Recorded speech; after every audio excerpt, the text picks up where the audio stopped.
What is up, everybody? We are live. All right, let me check the bit rate.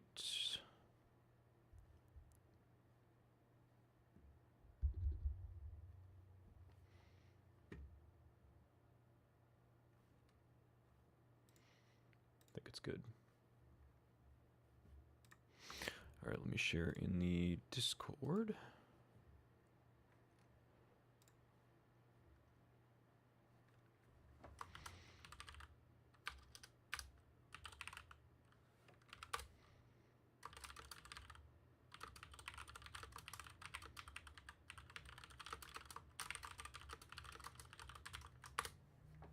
Cool.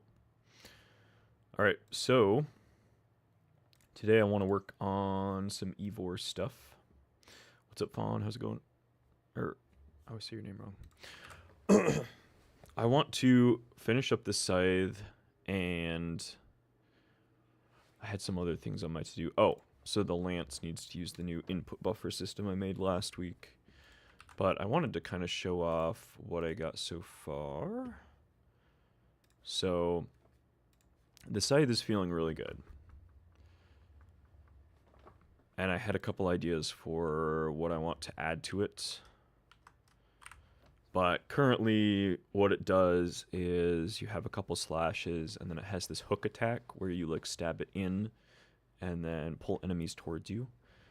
And my idea was if you kill an enemy with that, then it would give you like a soul, which is like a currency that you would use for the Scythe. Maybe it like floats around you. And then with that, you could do other abilities or use it to heal, or alternatively use it for extra damage. So I think that would be a pretty cool system. Add like some resource management and strategy to the Scythe. But basically you have 2 attacks, and then you have that one, which kind of pulls them in. And what I had to do to make this was change how the hitboxes work. So I expanded upon the system a little more so that I can do hit effects for specific hitboxes, because what I previously had was only hit effects for entities. So like when you pick up an augment, if it had an effect that would, you know, reduce defense or something, that would be on the entity itself. But now I can do it per hitbox as well, which is pretty nice. So the goal today is add that soul system first, and then kind of figure out what I can do with that. I think that's kind of the direction I want to go. So I wish there was a better way to lay out OBS.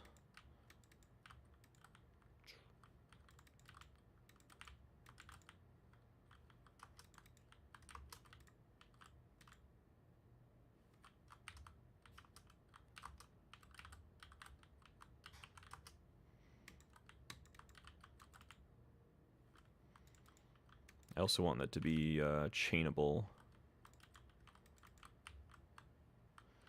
So I wonder if like you don't kill an enemy with it, maybe I allow you to chain it or something. Or maybe I just always allow you to chain it. First, let's add that.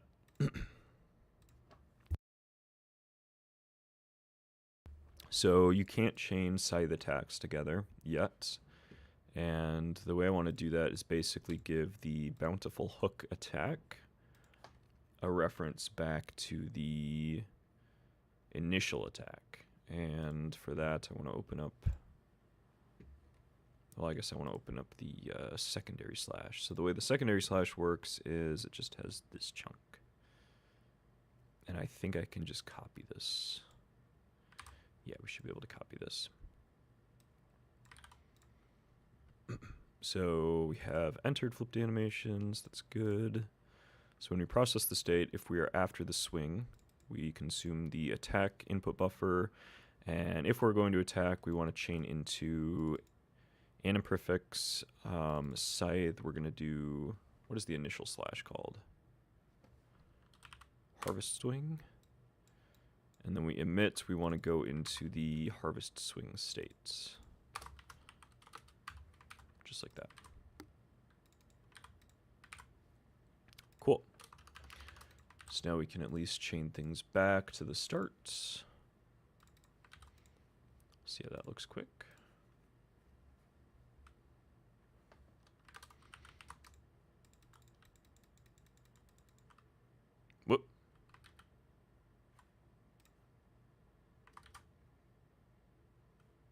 What just happened?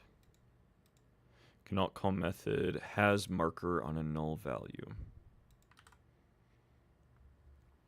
This is in the harvest swing states. If not, current animation has marker. Or not current animation. Okay, this is... We can only do this if current animation.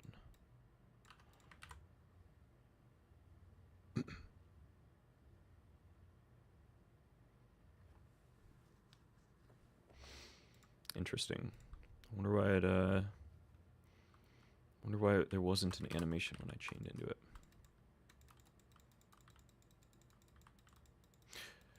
Yo, what's up? How's it going? Draw with Timo?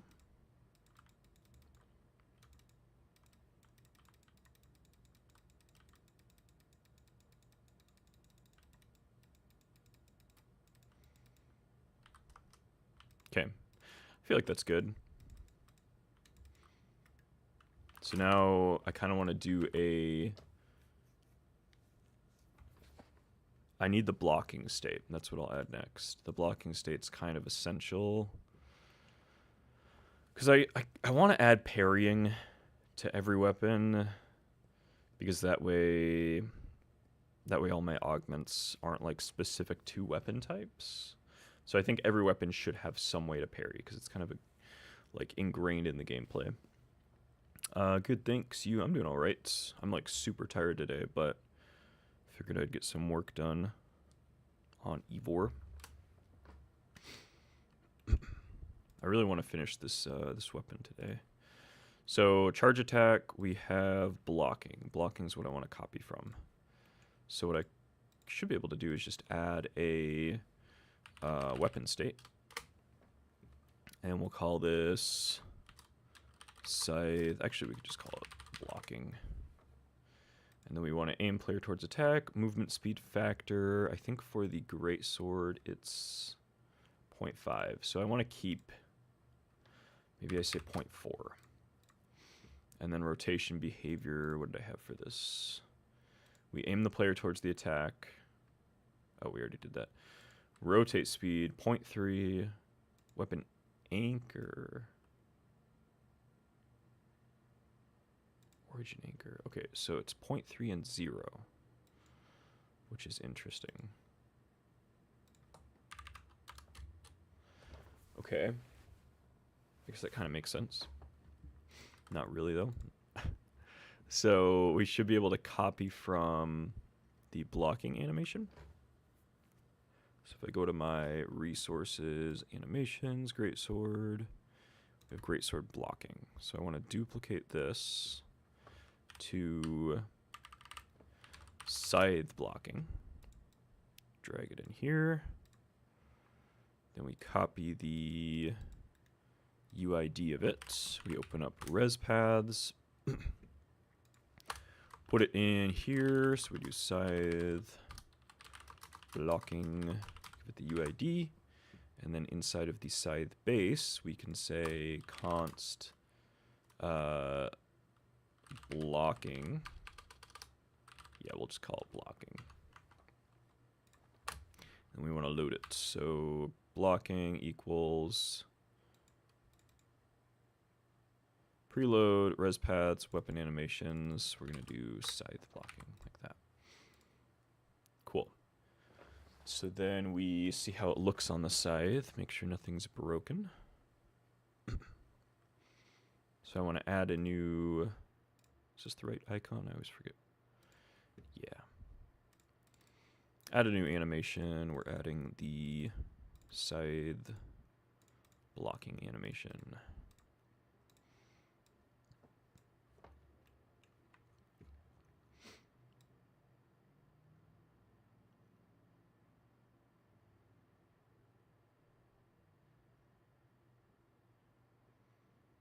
I think that's good. I mean, it looks fine.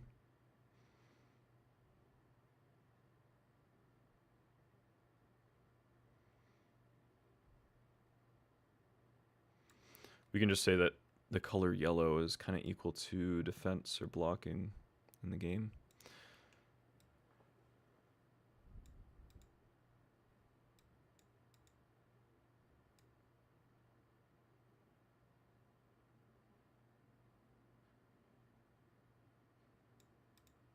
not sure if I'm happy with the animation. I guess it's okay. So we then want to extend the script, put it in scripts. What is it? Modules, weapon, weapon states, Scythe, and we call it Scythe blocking state. And the cool thing is we should be able to just copy directly from the greatsword blocking state. So I'm just going to copy everything.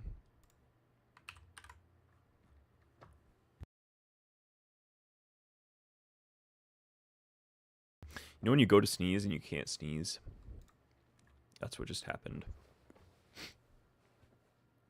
Okay, so the other cool thing with blocking was I had it go into the state, and then I had a click input to go to a different state. So I want to go minimum time in state is 0.2. We'll keep that as is.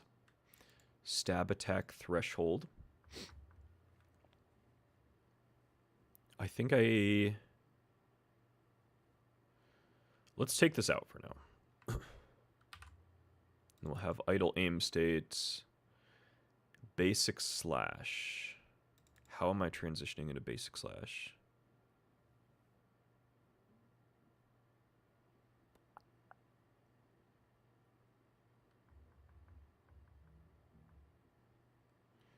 Oh, I see. So we just want to be going into idle. And then we have the blocking defense buff, which I'm not sure if I want to keep that. Stab attack timer, we'll take this out. Entered exiting state is true. So then we do get that. We want to play instead Scythe dot blocking. And then validate timers. So stab attack timer can be taken out. This whole function can be taken out. This can be taken out.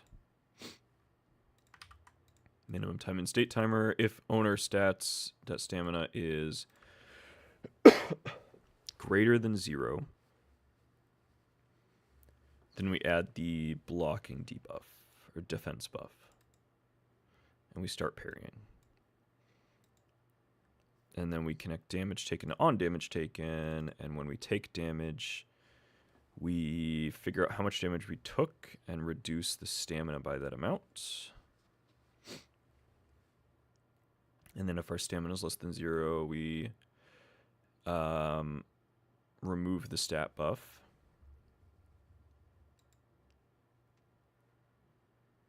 So then if input is action just released, block. So we want to take this out for now. But here,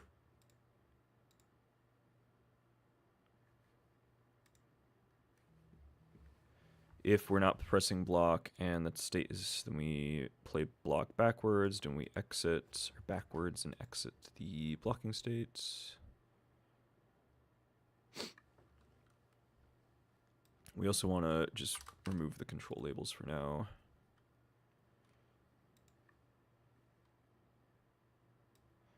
And then we're not going into that state, so we can only block right now. I think that'll just work. Cleaned it up a little. So then for the blocking state on the Scythe base, we just assign the idle state, and then we can load in the Greatsword blocking defense buff. How much is this?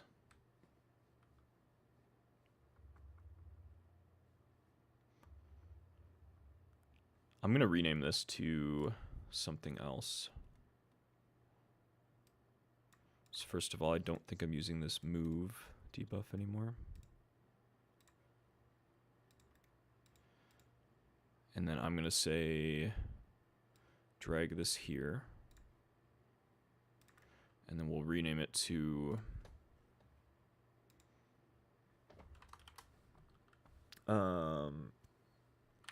maybe global blocking defense buff? Yeah, we'll do that.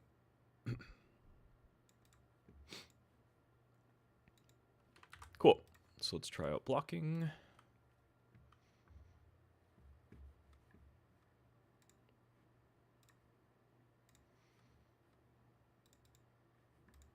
Whoop.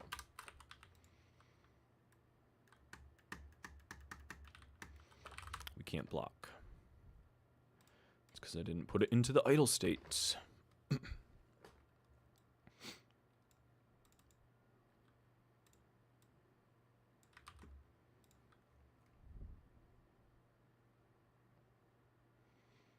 Where's the Scythe idle states? There it is.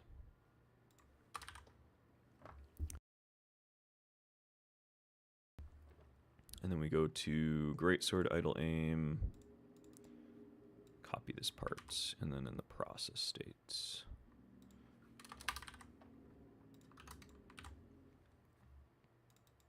Like that. Let's try it. Yo, what's up, Janik? Janik XD. How's it going?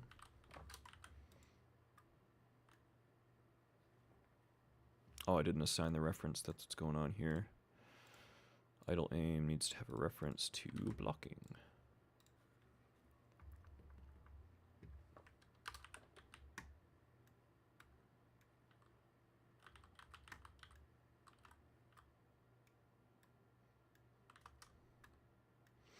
Okay, you guys can't hear, but it's not playing a sound effect. Also, it's playing it super slow.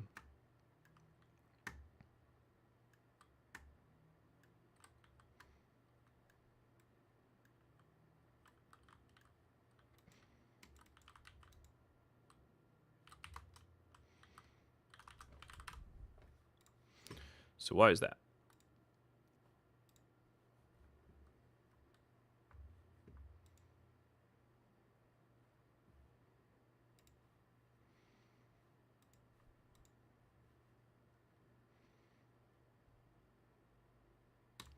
I'm gonna make an export variable for it. Var custom anim speed.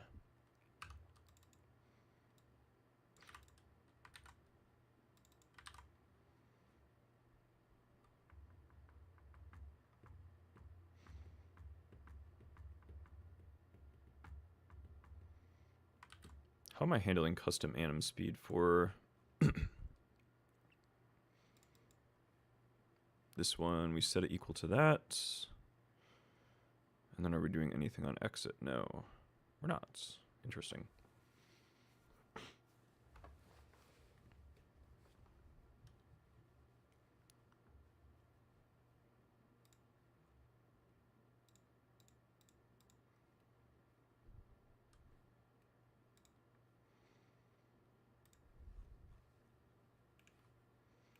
I just want to open all the Scythe states quick to see what's going on here. Scythe secondary slash, we have secondary slash speed scale. Okay. So we'll say Scythe blocking speed scale. And then we just say speed scale equals that. Okay, so now I want to do like 2. Try that. How do you store your files? File type wise, script scenes, or modules wise? I do both. So file type is at the top level. Well, I split it up into scripts, scenes, resources, textures, sound effects, stuff like that. And then from there, I split everything up into like where it's used. So if it's like an entity, then I do like an entities folder, and then I split up into like enemies versus players, and then each enemy specifically, stuff like that.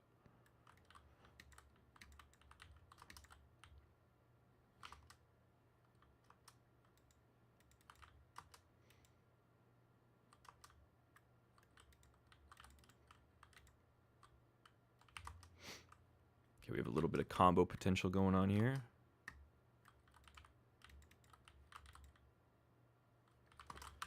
I also think the global defense buff is a bit too much, so we're going to reduce this to 15 times. Yeah, here's my file system. So I also do different colors for like the main groups. So you can see I have like add-ons, audio, fonts. I feel like fonts should go into resources, but it doesn't matter that much. Resources, also resources I split up into built-in resources versus custom resources. Built-in would just be anything that comes with Godot. Custom is like all my classes or resources that inherit from those. And then scenes, you can see I have like augmentation related stuff, auto loads, visual effects, entities, GUI stuff, and then modules, which is kind of like, I guess, random stuff in my mind. Like stuff that you would just attach to random scenes, not really specific to any one area. Presets, which are kind of things that you would inherit from, like inherited scenes, and then I have like my weapons, and then maps. I think it's a pretty good structure. I've done this for all my projects. It works all right.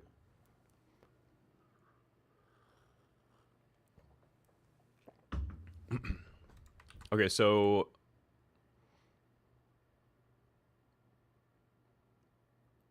finally, I still have good defaults. That blanked it out. I'm assuming that means icon. Wait, what file are you talking about? This one? Is it the icon SVG?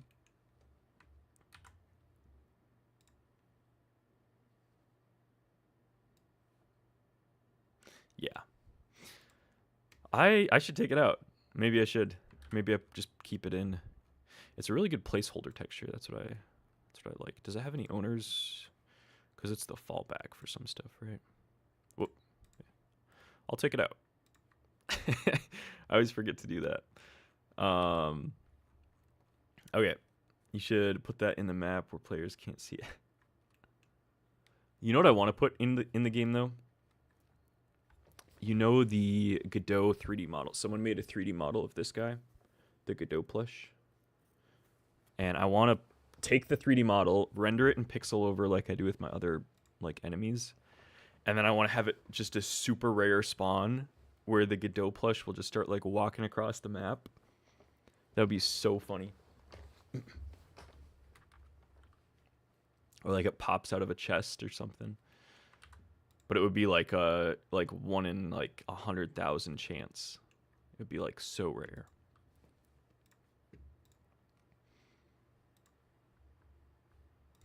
Okay. So blocking, we have a full combo that you can chain into. The end of the combo is going to give you an orb.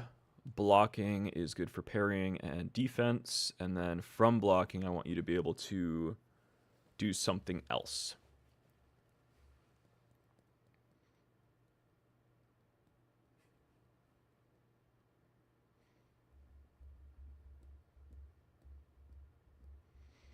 Except I'm not really sure what that is, because the whole goal is I want you to be able to use orbs or souls in different ways, which is like what you're going to be collecting when using this weapon.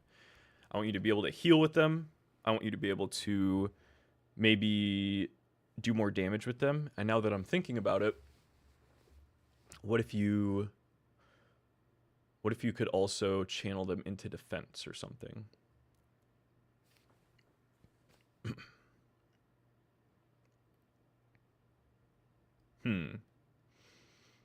Except I need a way to like figure out how to apply those.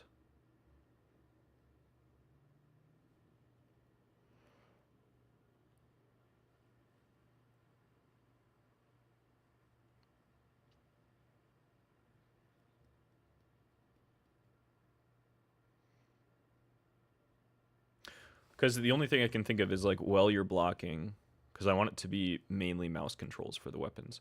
While you're blocking, which is holding right click, maybe you could like cycle which orb or which way you're going to use an orb, and then like hold left click to actually apply that. Also, thanks for the follow. Or my other option would be like a charge attack, and it cycles through as you're charging. So when you release, it applies whatever effect you like saved up for. Either way, I think we make the orbs really quick. So they would just be 2D scenes. I could call this Scythe Soul. And then we would save it in scenes. We want to put it in weapons. Scythe.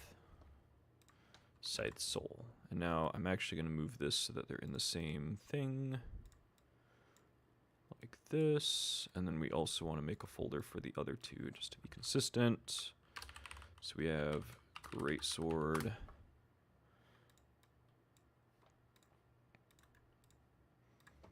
And Lance. So the Scythe Soul for now, let's just do a placeholder image. Do I have any textures I could use? Let's use this one.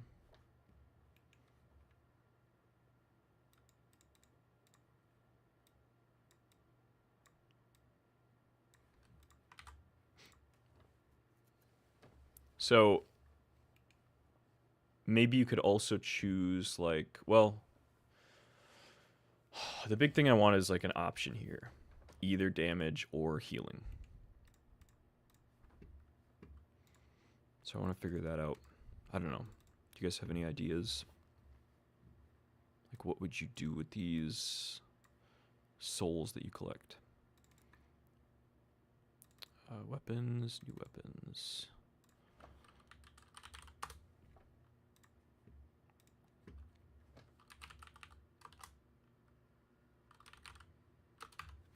I want to just make a constructor for these, I guess.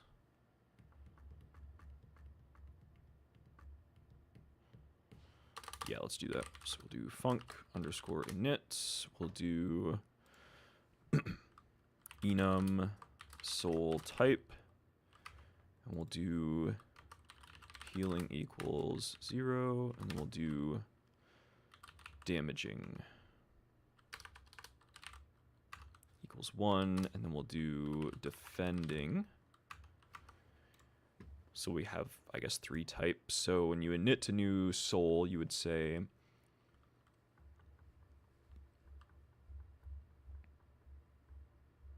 first of all, I guess, what is the parent weapon?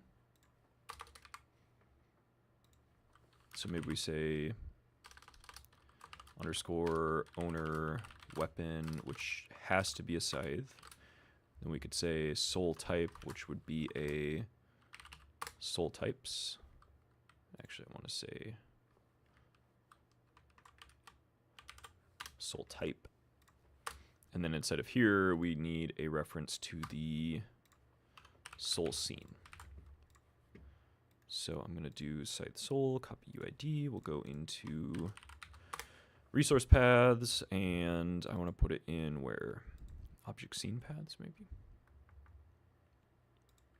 Yeah, we'll do here. Call it Scythe Soul. And then it's in what? Object scene paths. So when we make a new Scythe Soul,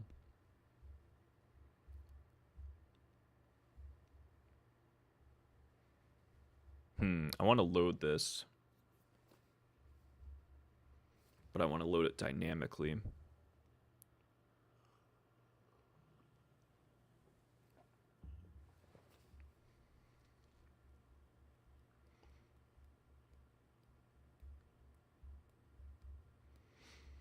I wonder if I could just load it dynamically with the scythe. Does that make sense? So like in the scythe base, I could say var scythe soul scene. I would set it to a packed scene.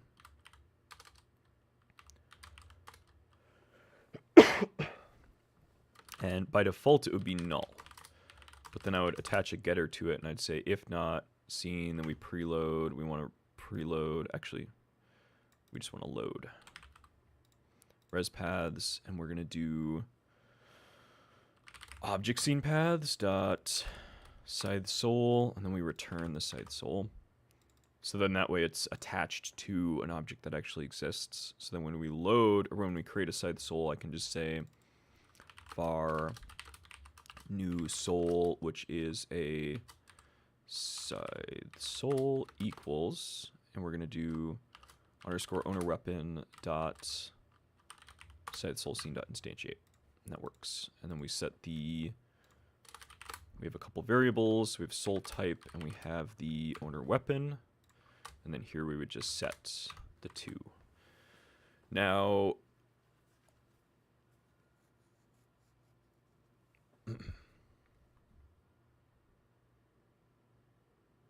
oh, this needs to be a static function. What am I doing here? So say static func new soul. Maybe we just call it create. That stays in line with our other systems. Returns a Scythe soul. So then we could say, yeah, just like that. I want to add it. Do I want to add it as a child here? I still haven't figured out what I want to do in this case. I feel like I don't add it as a child. But when it's ready, we want to follow the player.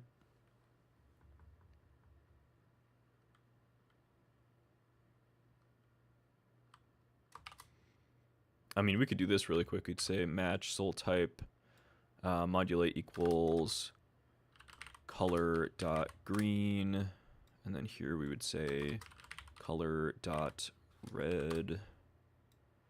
Here we'd say color dot orange.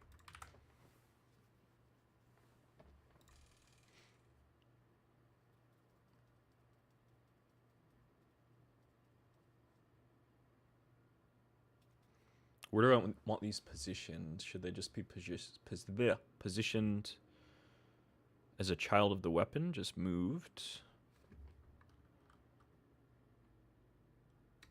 Like, could I do var anchor offsets? And then we could have a constant for this. So we could say, like, soul anchor offset. This would be, we want this to actually be left, so we'd say vector2, the x is like -40, y would be 0.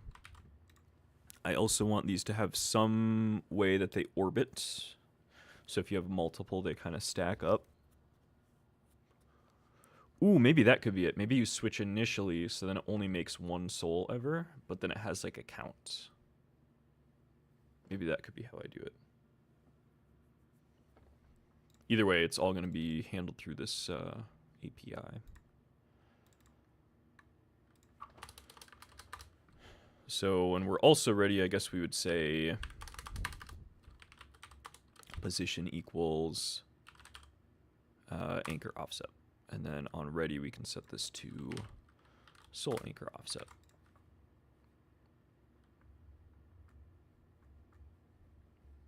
So in that case, I'd want to add the child here. So I wouldn't want to call this. I'd return null.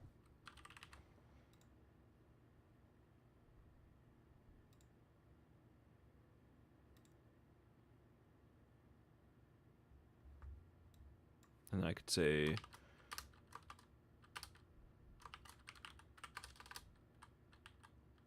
owner. Why don't I have a reference to this? Owner weapon to add child new soul. Why can't I do this? Oh, I can't. I'm trying to return null. Jeez. I want to return void. Okay, so then we add the child. I might need to defer this call. I'm not sure. So now for my scythe base, we would have a function called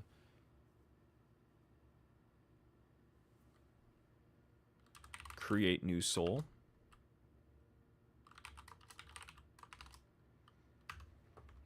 And this could filter how many souls.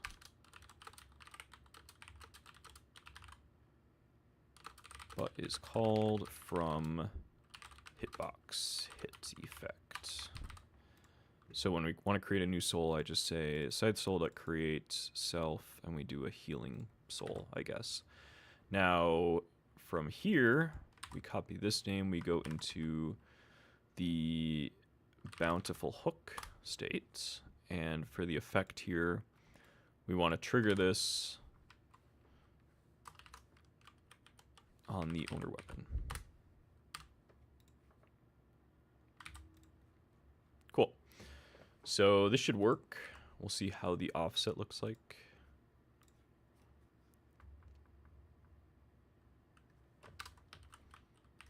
And then they'll probably end up freeing themselves. Like when you use them, I guess I have to figure out how you would actually consume them.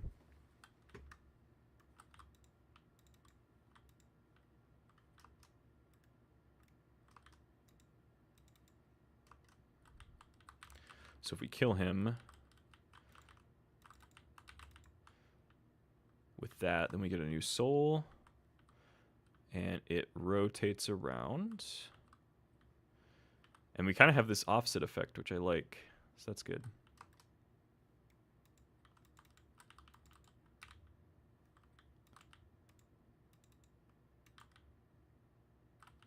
So now we have 2 souls. Okay.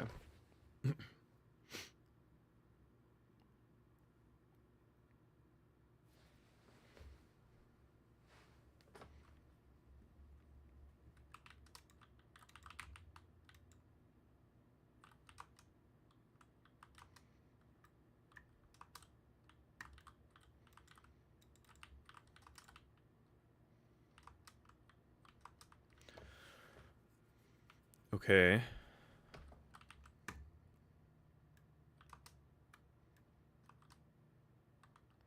Maybe the triggers would be like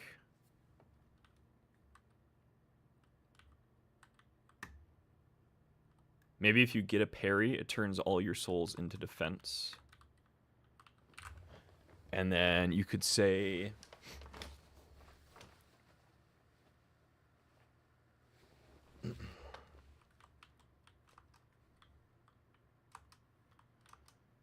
yeah, you could say getting a parry turns all your souls into defense, and then... Or healing, maybe. Maybe I don't have defense types.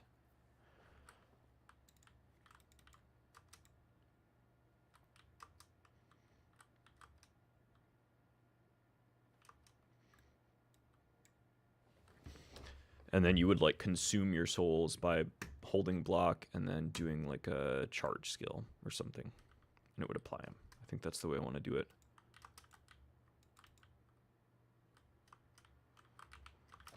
Okay.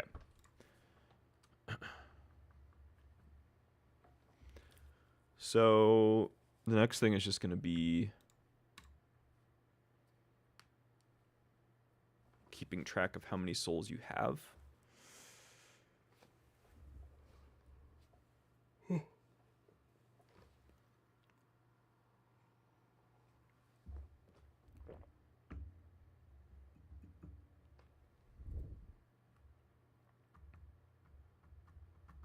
I feel like the Scythe base should handle that. Honestly, the Scythe should probably handle their position. Let me think. Yeah, that makes sense.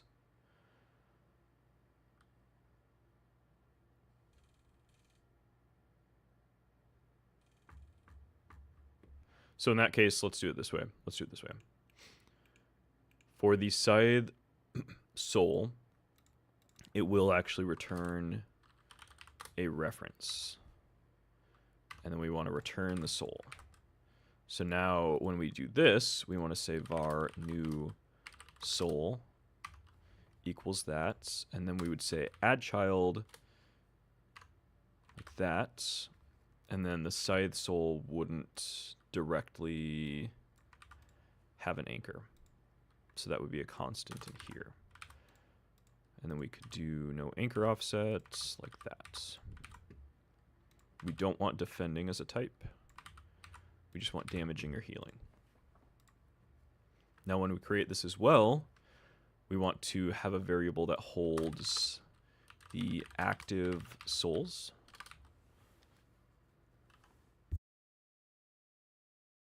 And it's going to be an array of souls. So then when we create a new one, we'd want to register it to that. And then we'd have a function called var consume all souls. And this way, well, actually this one we would just loop through all of them.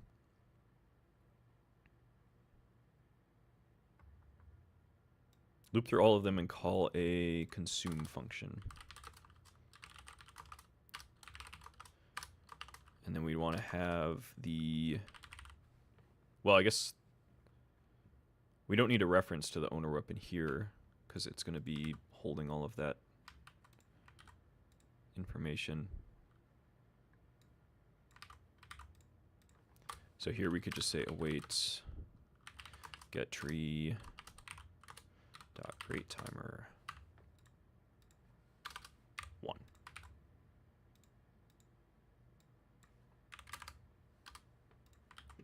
Cool. Well, actually, we do want a reference to that. So then when we call it from here, we just say soul.consume soul, pass in self, and then we're clearing the references, so that should be clean.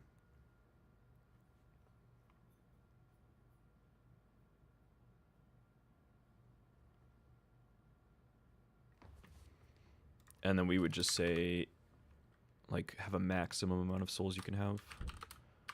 So we could say var or const max souls int, and maybe set this equal to, like, well, I want to do 7.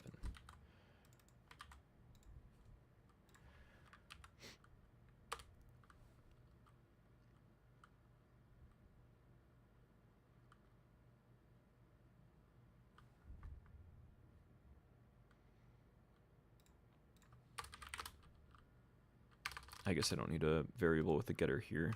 So if active souls dot size is greater than or equal to max souls, we just return. That works. Cool. So now the positioning logic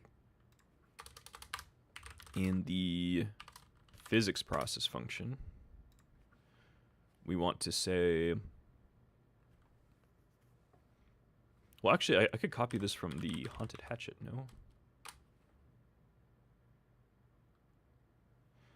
Update hatchet properties.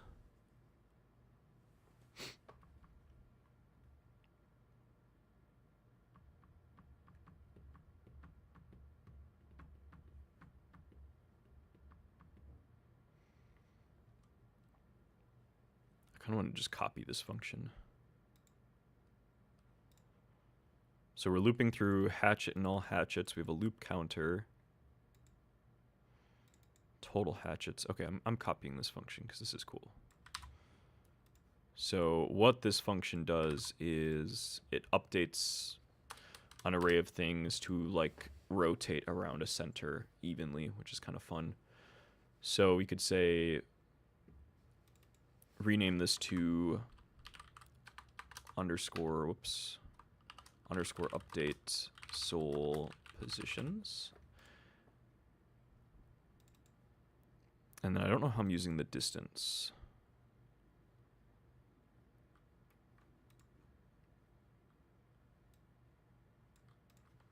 We'll say const soul orbit radius. Actually, that sounds good.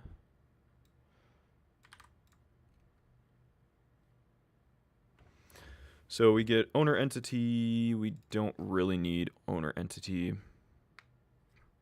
Haunted hatchet.position equals hatchet.globalPosition.lerp to owner entity.target position.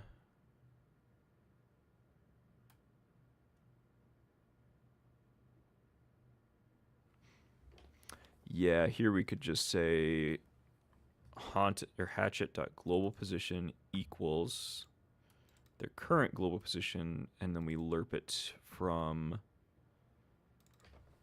self.global position plus the target position. So we can take out the owner entity thing.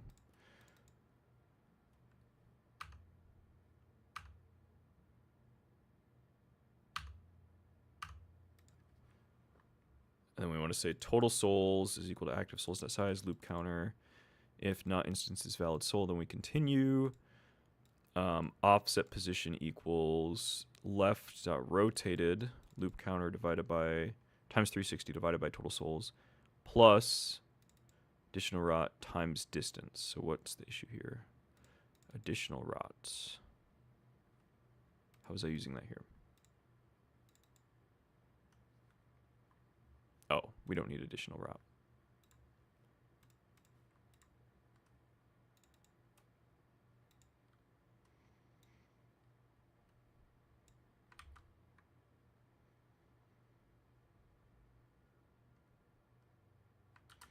Well, maybe we do want additional rot. That's kind of fun.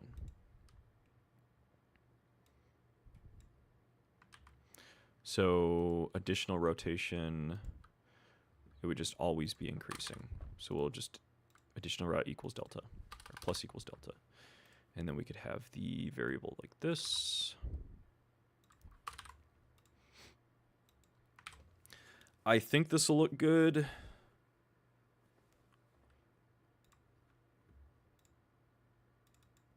Do we have anything that says hatchet still? No, we don't. I think that'll work. Let's try it out. You guys will see what I mean in a second here.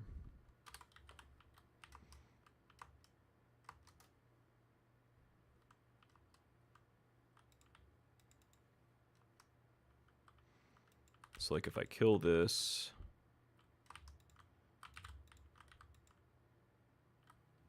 I should get a soul.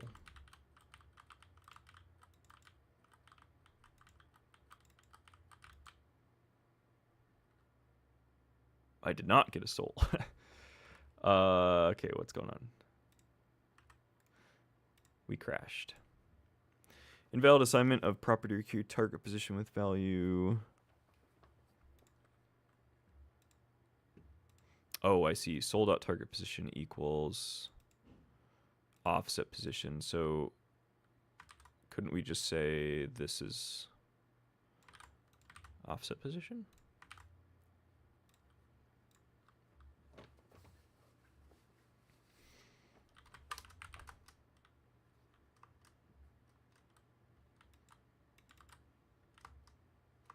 I'm actually going to go kill a Barkling quick.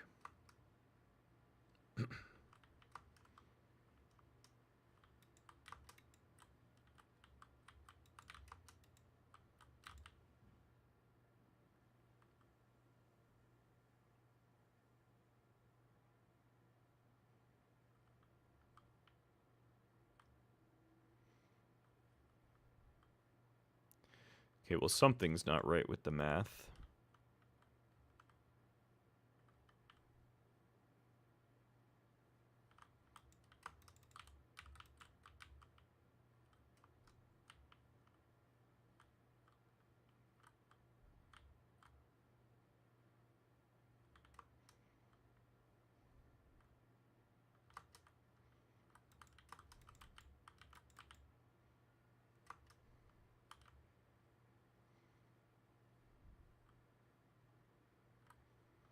I kind of like it, though. It's like interesting.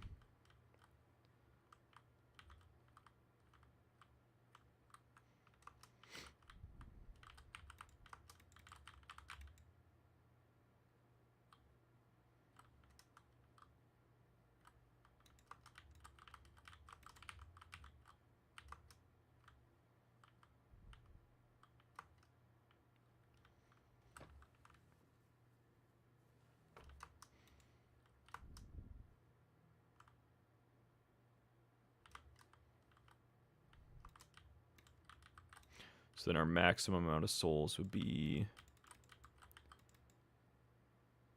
7, which is what we have here.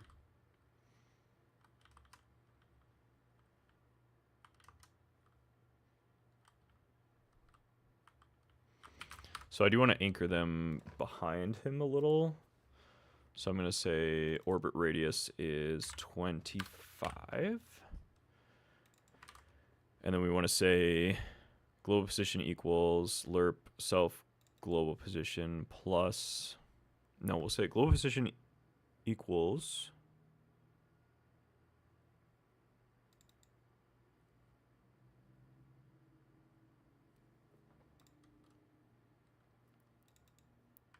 sol dot global position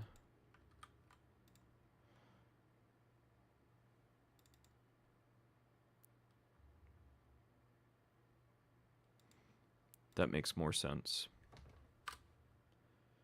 We're going to do 0.02 and then we're going to say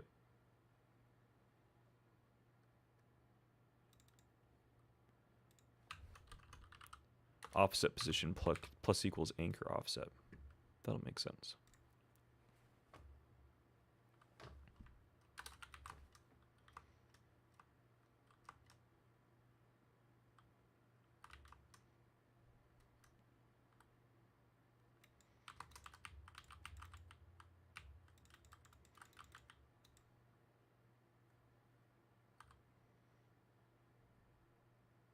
Hello? Where's it going? Hello?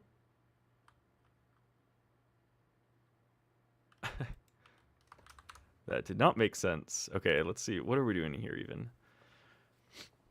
The offset position is vector left, and we rotate it by loop counter divided by times 360 divided by total souls, plus additional rock. That makes sense. Times the distance, which is the orbit radius. Then we increase the offset position one time by the anchor offset. Then we set the global position of the soul equal to their current position, and we lerp it to... Oh, I see. This has to be self. Yeah, that makes sense.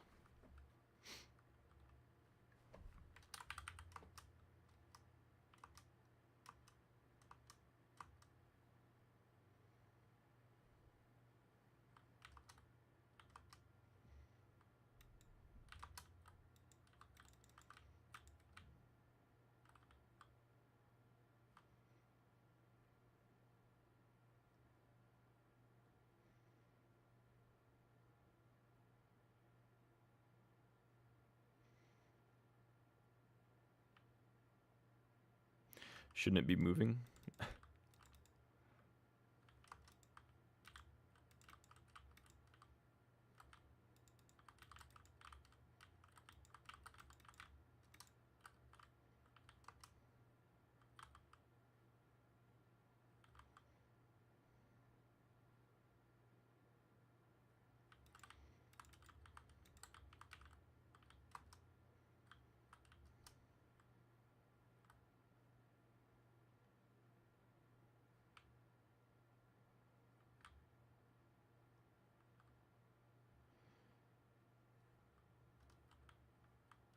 It's so confusing.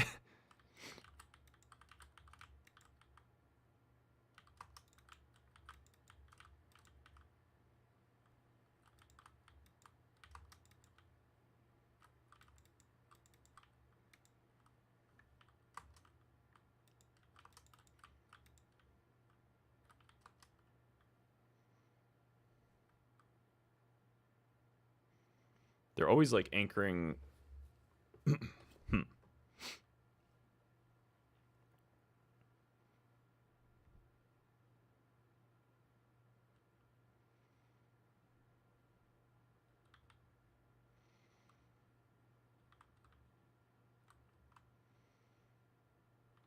Let me do something.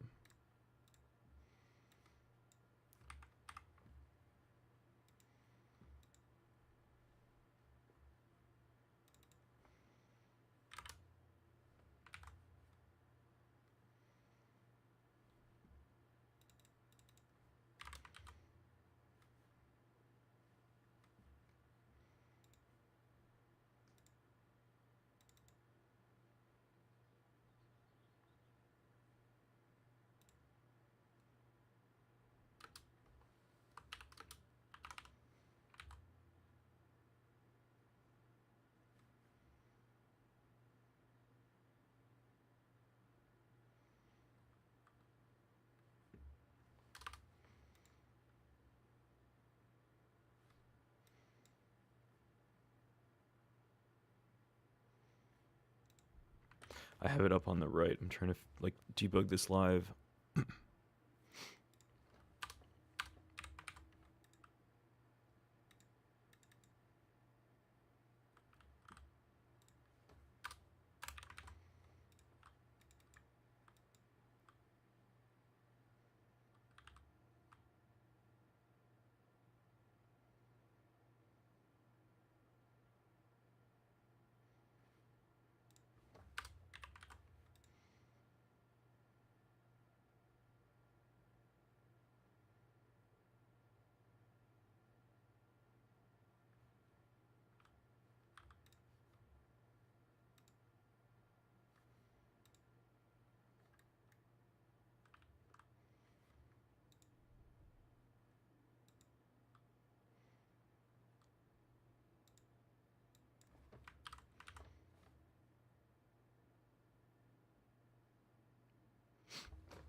What if I just after this said soul?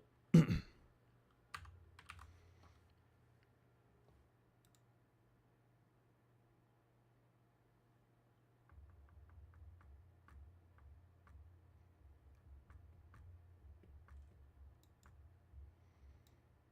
know I'd have to do this. I'd have to say offset position plus equals that.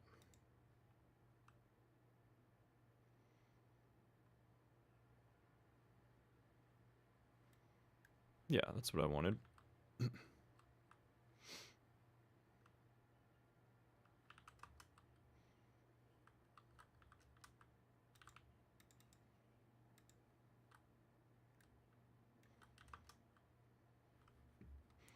then we just increase the anchor position a little bit.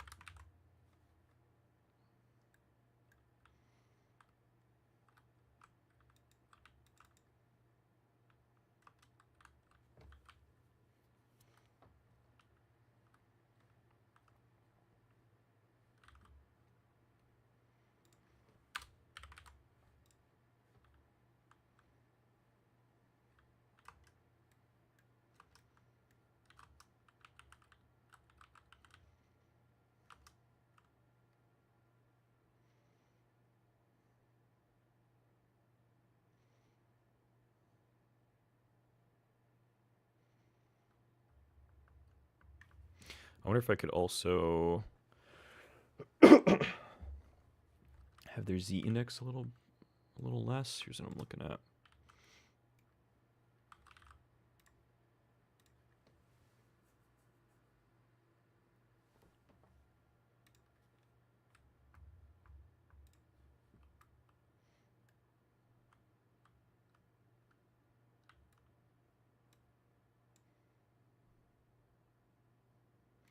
Oh, I also want to lock the flip of this.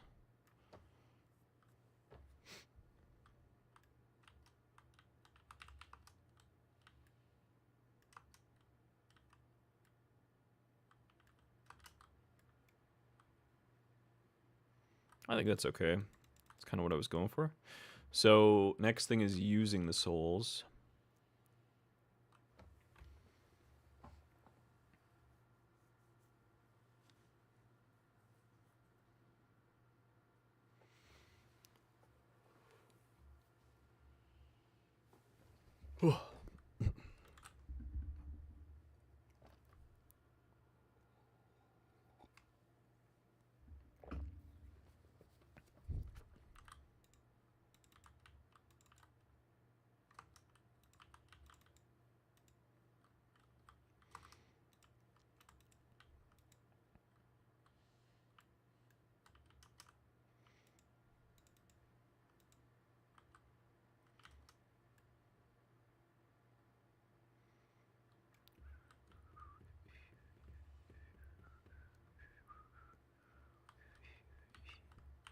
I think whenever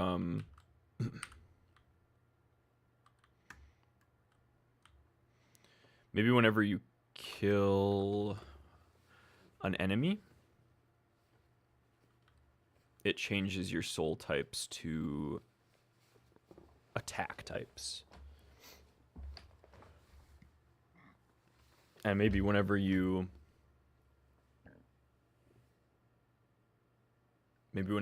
block an attack, it changes them to heal types.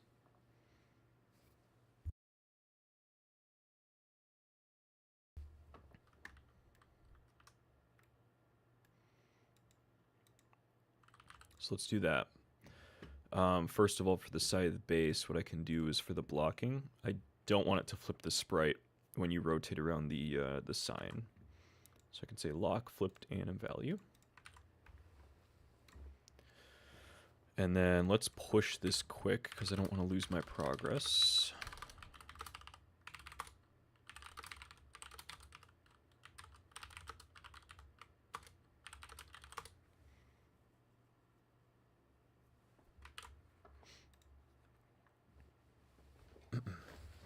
So then when I do this,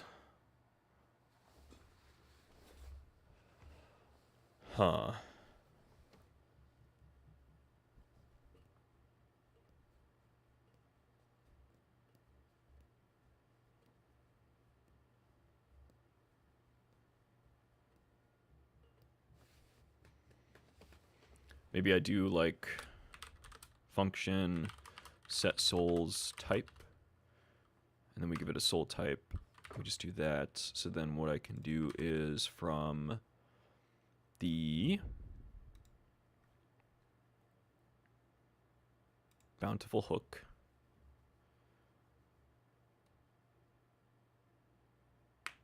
if we kill an enemy with this,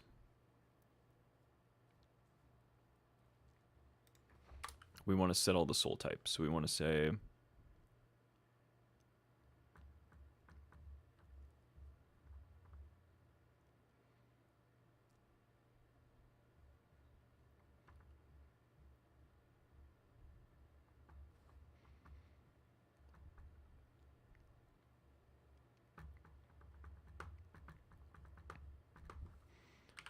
owner weapon, set souls type to damaging.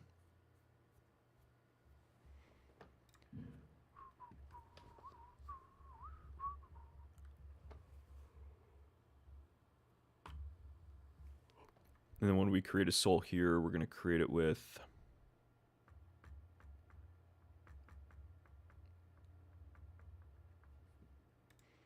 do we create it with a specific type? No, we don't.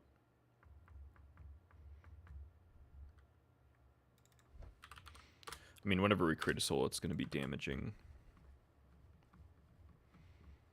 And then from that same kind of thing, so I just copied this function.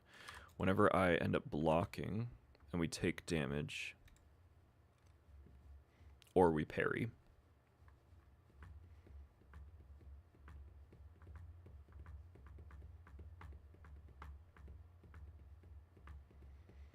or we, I guess, or we,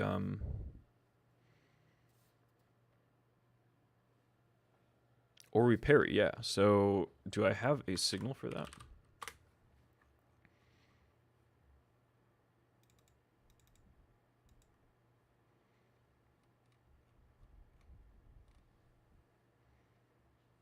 I don't think I have a signal from this. It would be in the hurt box.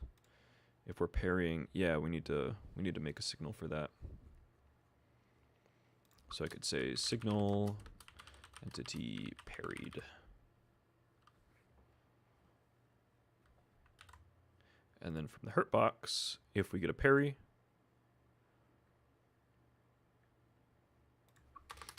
we just say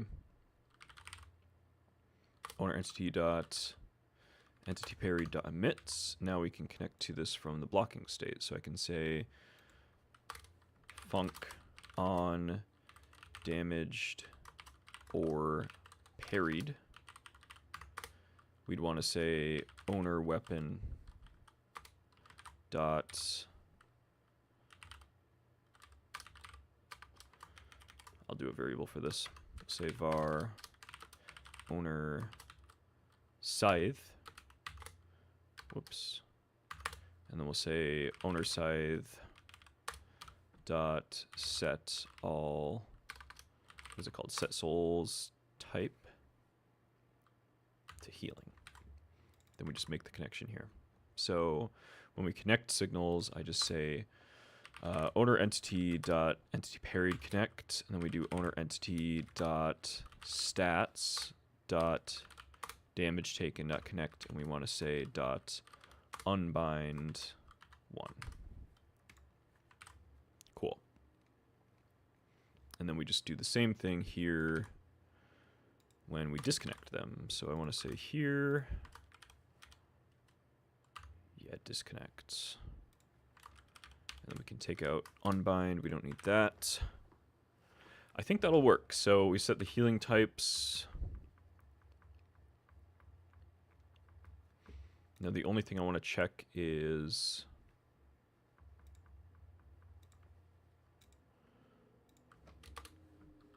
here I want to save export var.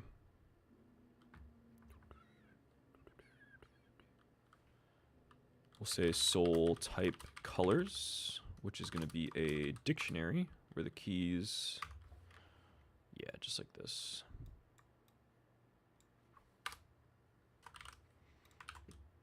And then when we set the color, I can just say modulate equals soul type at soul type.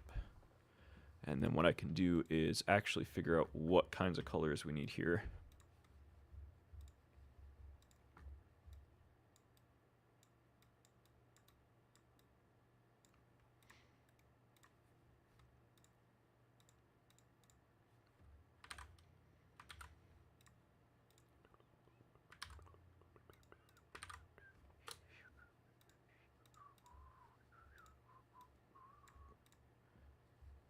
Perfect. And if this doesn't get applied, then something's wrong. Something's being modulated where it shouldn't be. Okay, let's test this out.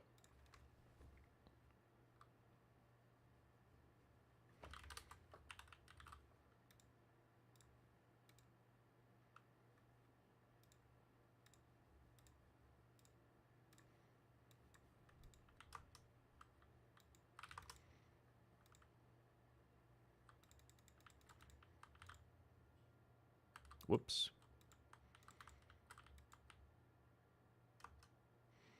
So we have a red soul, this is a damaging one, and then if we get a parry, it should change them all to green, right? Oh, it's because I didn't have a setter.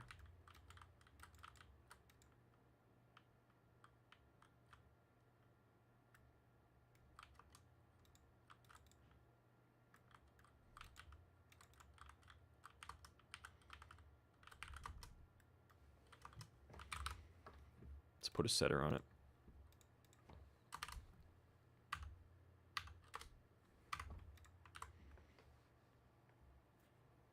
Yeah, that'll work. So what I want to do is I want to make a like pixel visual effect for this quick. I'll use Pixel Composer for that. And it'll be like some particle effect glowing orb like thing, which will look pretty cool.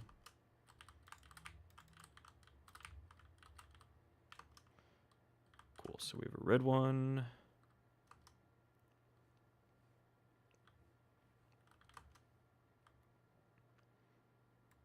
We parry and it turns green.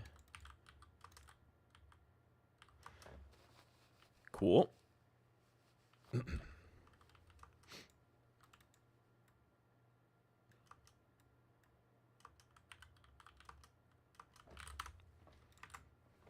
So then we just need the animation to use it.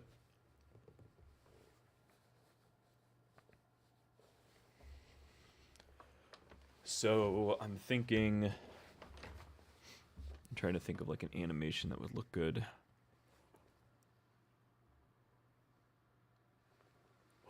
What if you like stuck the scythe into the ground?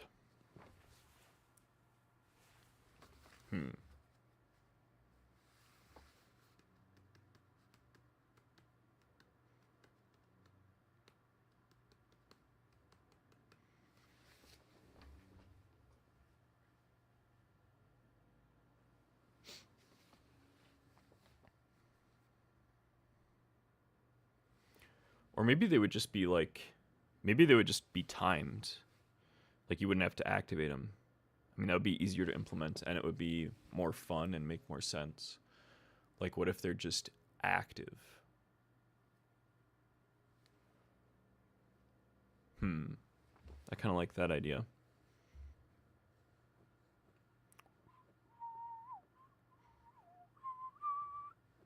And then I could have like I could have their scale or something correspond to how much time they have left. So, like, what if I did...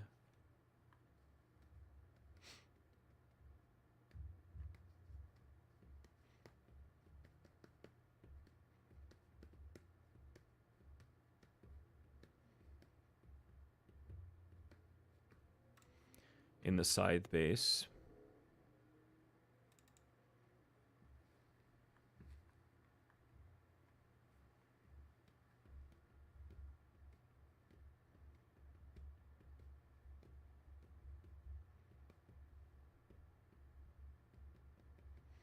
I wouldn't have a consume all souls thing here.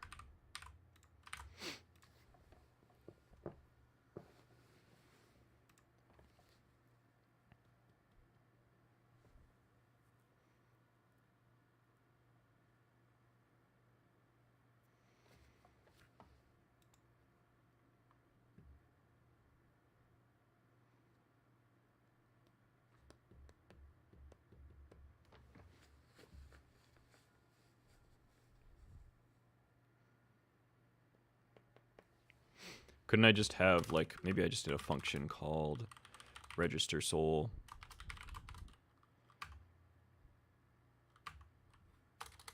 And then I had a function to unregister soul. And then when we had a...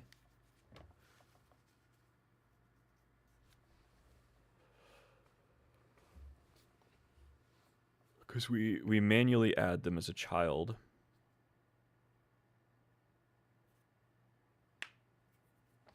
So we might as well manually register them as well.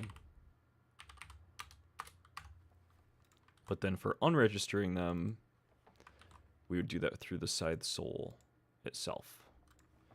So we would need a reference to the owner weapon. And then when we consume the soul, that's not a thing anymore. So we have function, what is it, exit tree? And then if we do, if instance is valid, I guess we do want to check that. Owner weapon, then we unregister self. That looks good. So we'll also put the buffs on the setter because they will be changing their types. But when we start, I want to say var soul timer, which is a timer. And then in the ready function, we could say like soul timer equals new. Wait time would be maybe like 8 seconds. I'm trying to think of that. So it's a const soul lifetime. Yeah, that's exactly what I wanted. One shot's true, and then we say timer to timeout to connect to on soul timer timeout. I guess we do want a function because we could do like an animation. For now, we just queue free, add child, and start it. Perfect.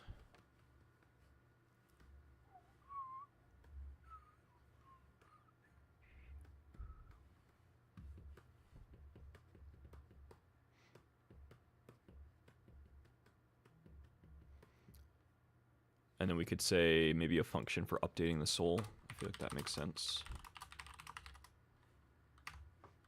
So this is what we'd want to call here, is update soul,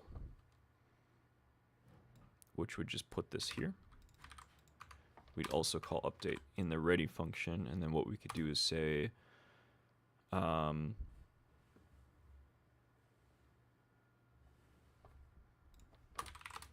var active soul buff, which is a stat buff equals null. When we update the soul, we want to check, hey, if not active soul buff, then we want to create one, but we want to set the type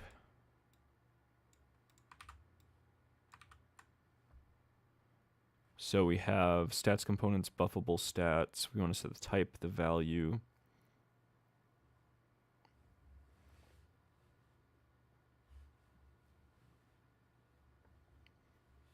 I guess we don't want to recalculate twice, right?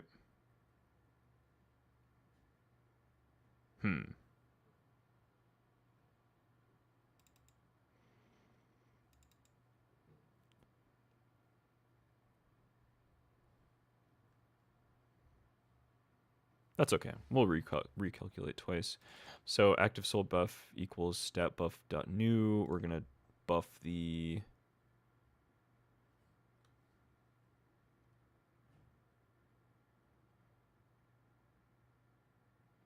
well, let's just construct it.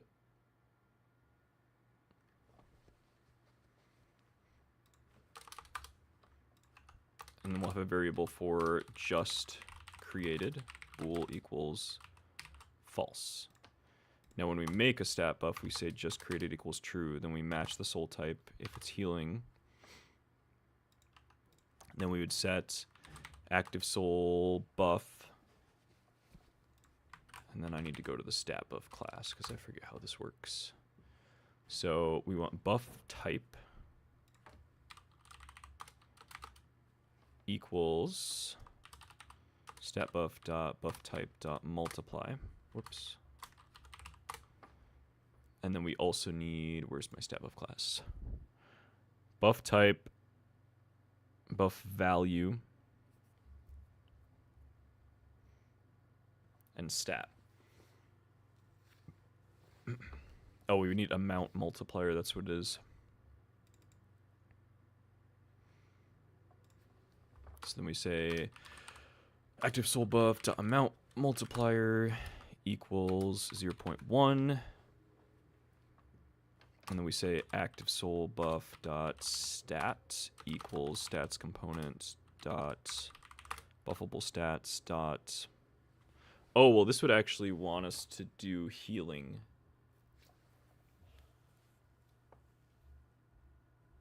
Oh, I forgot about that. Healing isn't just a buff.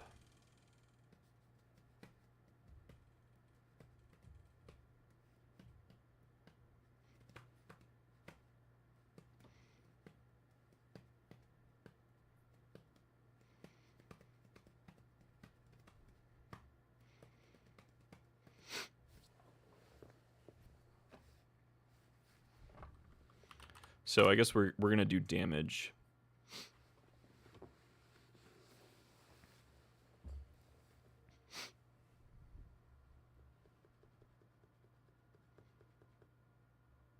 That's kind of what I want to do. So if we, when we update the soul,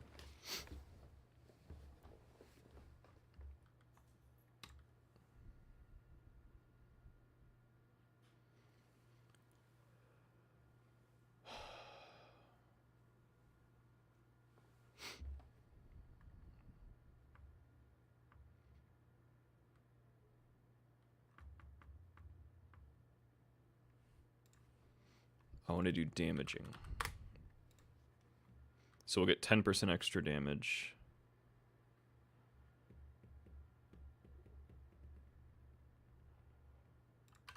Let's do that.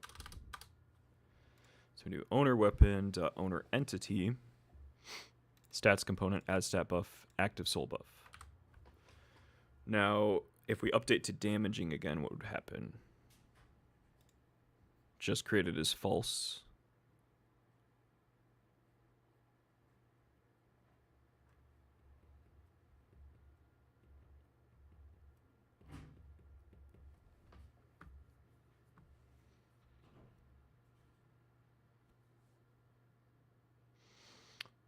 Yo, what's up, Pawn? How's it going? Trying to finish up the Scythe weapon that I started to add last week. I'm trying to figure out the logic for this, so... You know what we could just say? We could just say if... Why don't we just do that? We just say if soul type is damaging, then we would just want to do all our logic here. So we say...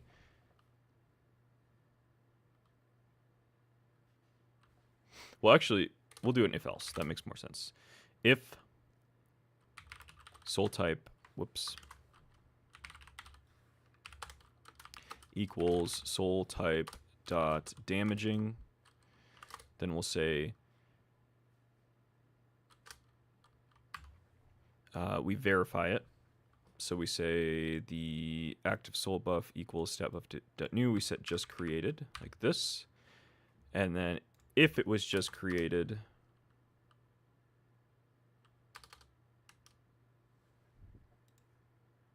oh, you know what? We could actually just do this in one step. We could just say if we don't have a soul buff, then we create it like this. So the type set the damage, add it.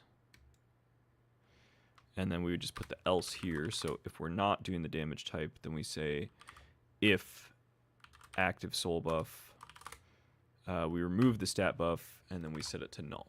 That makes more sense. So then we're getting 10% damage.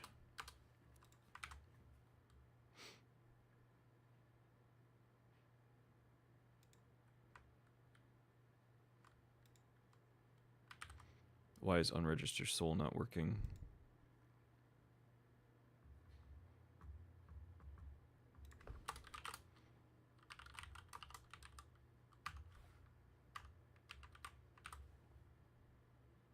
Interesting.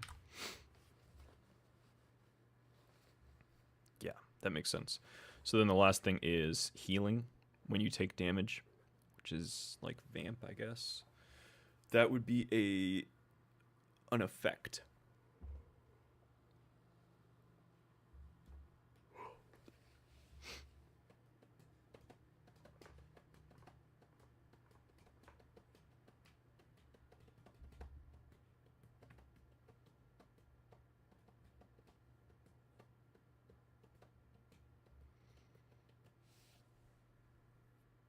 I guess the effect could be on the Scythe itself. That would make more sense.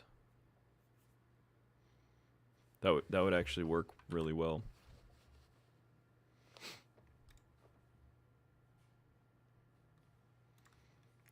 So I think first of all, we check if we're getting more damage. I think that's the first order of operation. So we need an enemy to fight.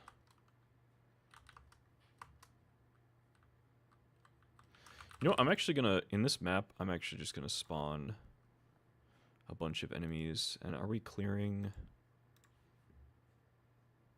I think I had like a checkbox to clear the entities folder.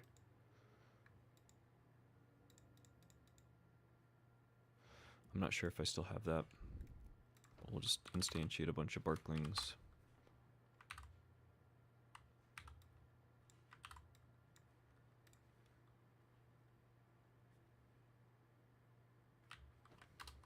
Okay, didn't work. So there's something clearing the entities folder. That's all right. Oh, it did work. Okay, perfect.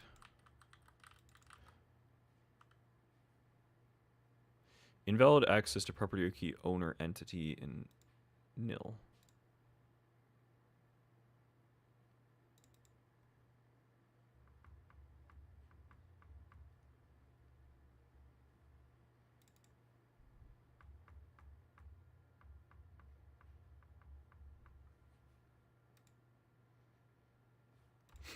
That's interesting.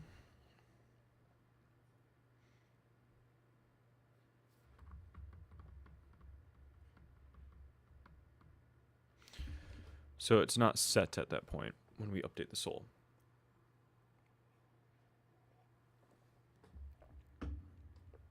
And was this from here?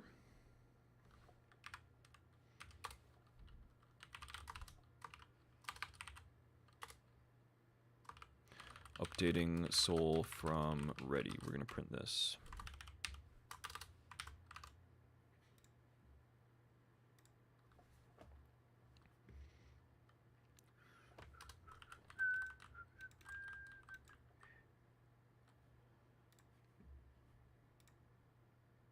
Okay, I see what's going on. So it is safe because that's from the setter here. So we can just put in here, we can say if not owner weapon return. Is instance, we're going to use is instance valid. Because I think this just returns false if it's null too.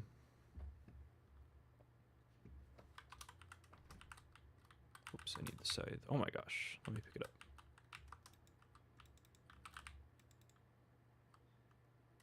Cool, that works. So now we have more attack.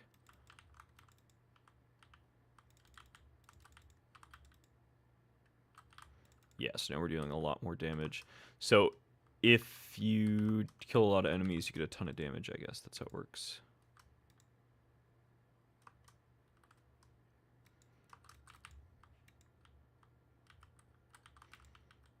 And I feel like that buff should last maybe a little longer. So let's extend the lifetime to 15 seconds. And then the cool thing I can do for on-hit effects, if I want to apply Vamp to just everything, is attach them to the entity itself. So whenever you have healing orbs, that would be Vamp. And I think the way I want to do that is whenever we register or unregister a soul. Yo, thanks for the follow, Pawn. How are you doing? Whenever we unregister, register soul. Doing great. Yeah, I just realized you're the one who was in chat. My brain is all over the place. We want to update on hit effects. So we say update on hit effect for... No, we can just say returns void. We don't need to do anything with this. So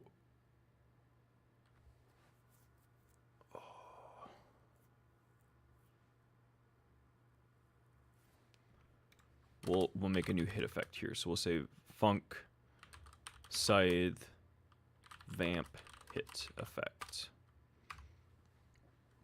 And then I want to print that this was triggered. So we'll say on update hit effects var hit effect active equals active souls dot size is greater than 0, and then we can say if hit effect active, then owner entity dot on hit effects dot append the vamp effect, else we erase it. Now the other thing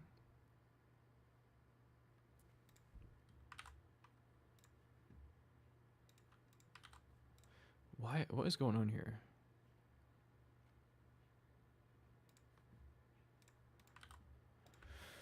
The other thing is we can't just append it every single time.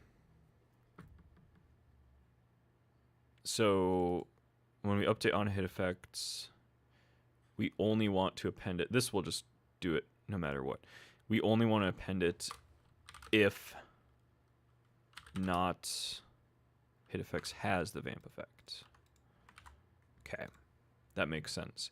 Now the vamp effect can be based off of the active souls. Let's just make sure it works first.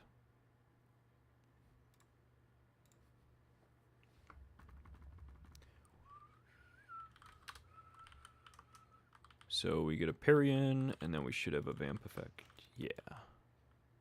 Oh, we don't. Wait.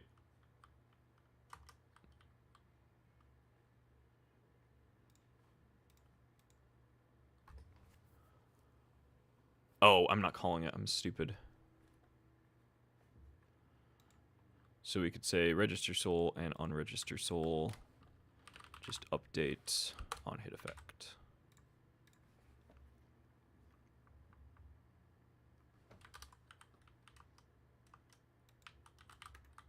Whoops. I also want you to be able to block. I forgot about that. From different states. Okay, it's still not working. What's going on?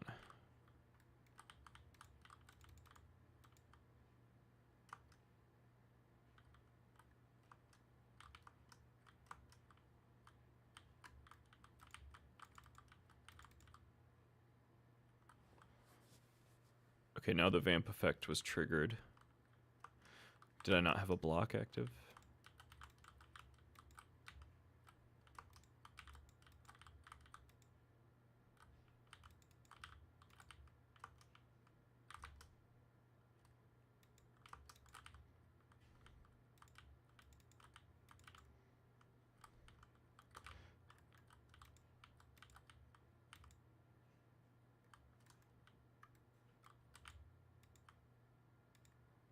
Okay, it's only vamping when we have...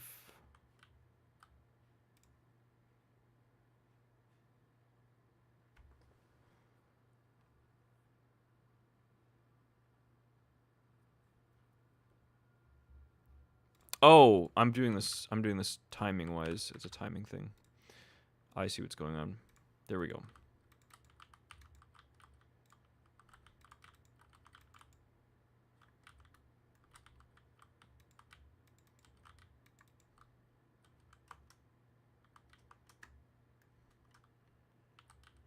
That should do it. Yo, what's up, Ryun2K? How's it going? Looking really good, thanks. So, I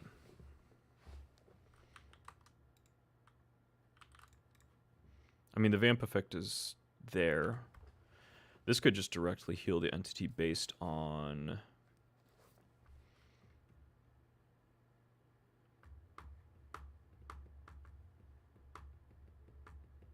I kind of want to do it percentage based. So we could say var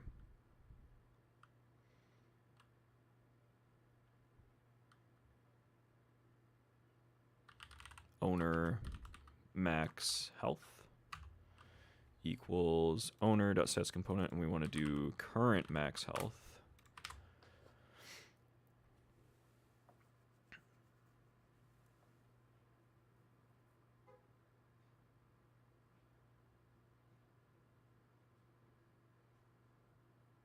And I guess we just do percentage, like if we wanted to do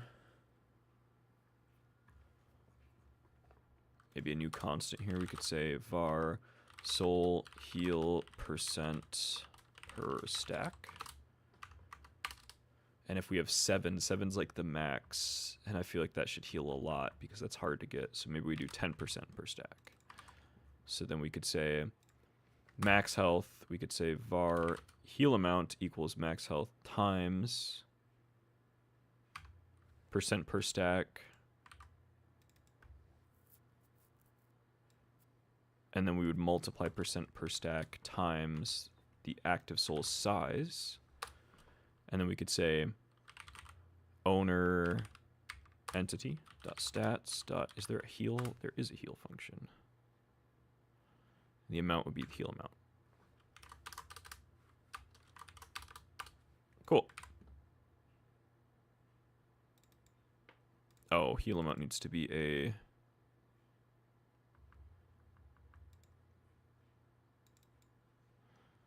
Is owner max health, is this an int? This is a float, so this could be...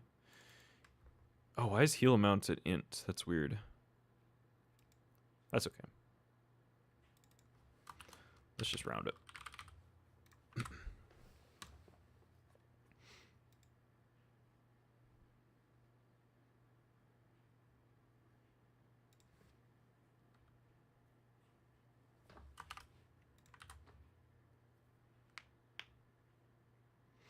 I kind of also want to base it off of the damage taken, but I don't really have a good way to structure that right now. That's okay. I think this is good. We just heal a percentage of your health whenever you hit with a healing orb. I think that'll be nice. And then I do want a damage number to pop up. Like a healing number. We'll do a note here.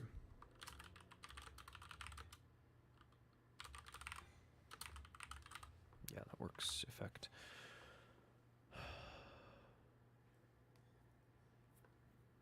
There was something else I wanted to add. Oh, blocking in any state. So I don't remember how I'm handling this in the greatsword. But it would be like in basic slash, I think. Yeah, this thing.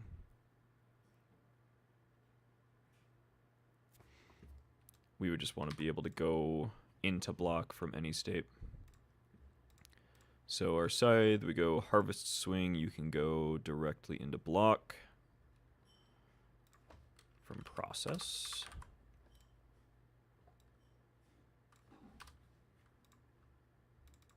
And then we would need a reference to export var block state.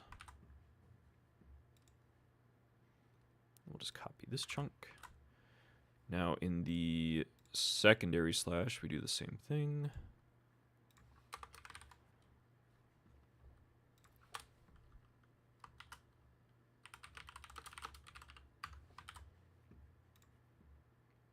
And Bountiful Hook won't be able to go directly into blocks, so that's okay. But we go blocking from these two. I think that just works.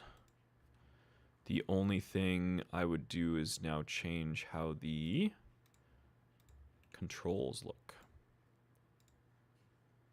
So in basic slash, we do this update thing. I want to basically copy from this. So in the harvest swing, we can block out of this. So I guess I just want to paste this here and then move that there.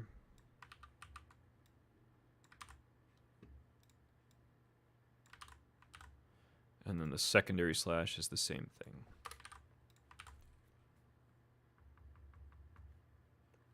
Let's see how this looks.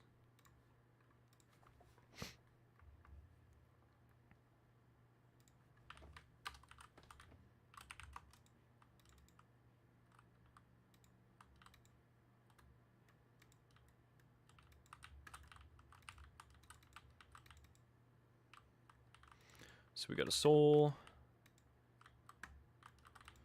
It's green, and then we should be healing on every...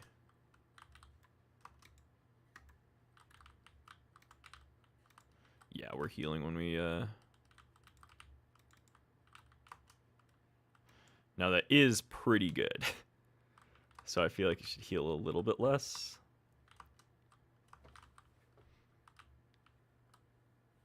I'm not sure.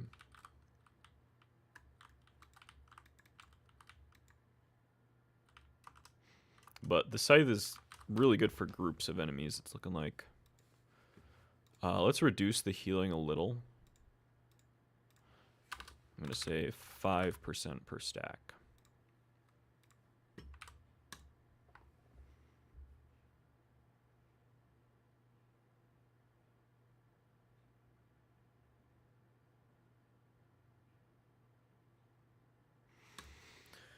And then I think activation will be some animation, but mostly sound effects for this. And the last thing I want to add is maybe like a spin attack, I guess. Or maybe I could have something where you like shoot your souls out in front. That could be kind of fun.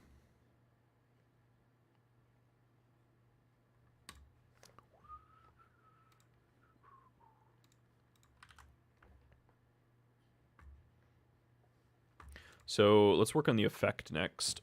I'm going to take a really quick break, and then we'll do like a visual effect for the souls. It'll be like a pixel particle effect, fire looking thing. I think it'll look pretty swish. Yeah, I'll be right back.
Okay, I'm back.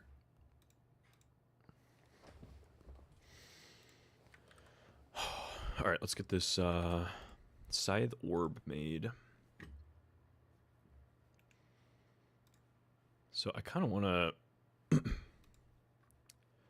test the scale quick. I think it was about the right scale, but I just want to be sure. As far as like pixel density.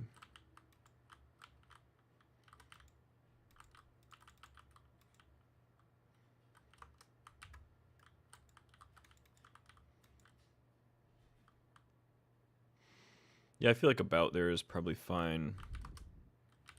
So let's measure how big it is. 16. How are game sales going? They're all right. They're not doing super good. I could pull it up in a second. I think a lot of it is due to, first of all, the game being in early access, and second of all, not really promoting it. But I think it's kind of a good thing.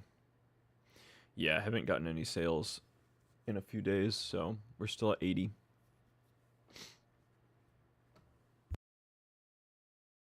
Sales, but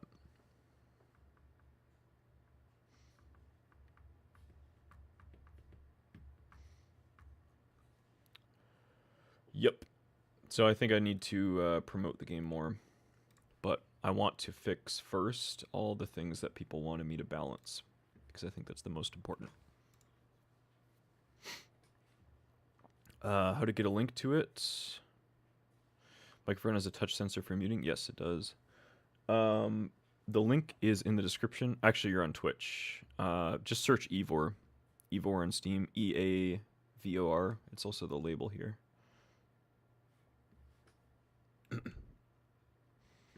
Okay, so let's do an image. Actually, we're gonna do a shape. Draw shape.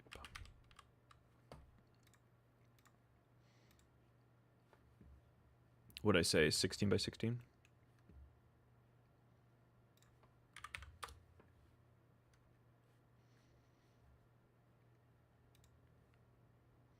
The shape I want to draw is a...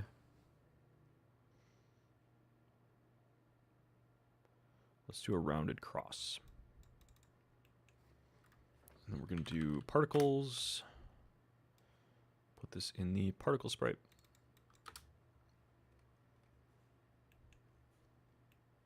And this is like the whole scale that it would be. So I want the scale to be animated with a curve.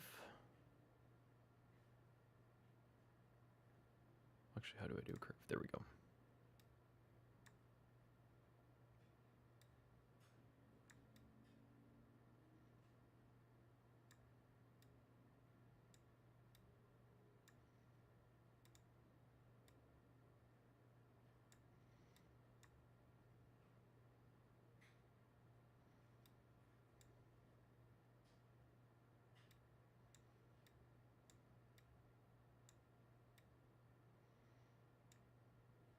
I think that's about good. Thoughts on adding it to your Twitch profile under the stream? I should do that. I don't know.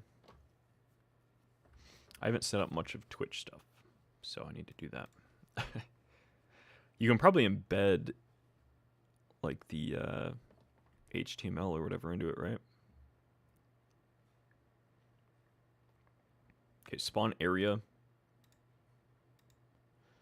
I want to do width is 0. Height is 0.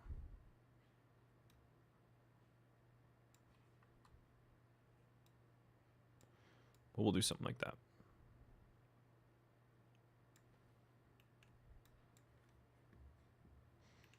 And then I want them to be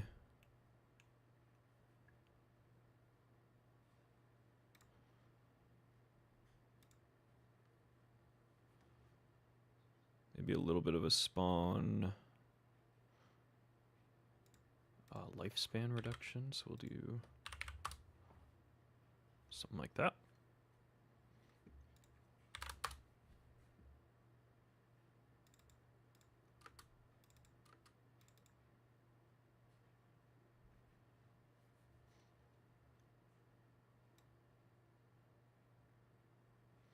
I feel like I need to decrease the scale more quickly.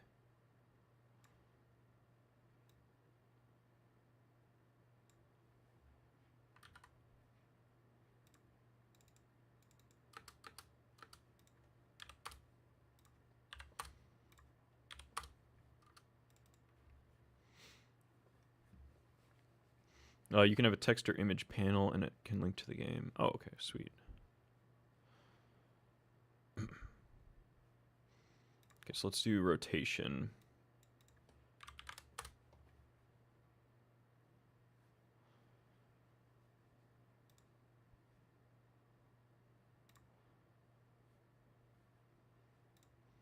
And then the movement.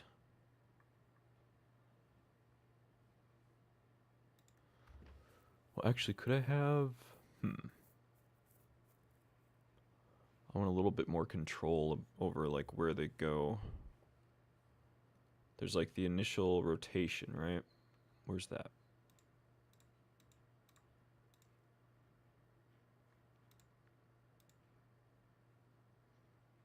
Is it this initial rotation?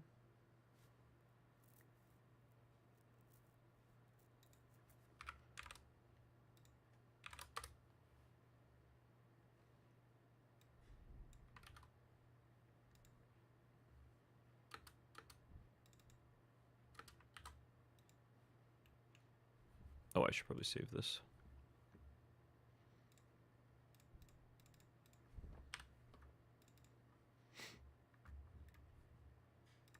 Gonna call it Scythe Soul.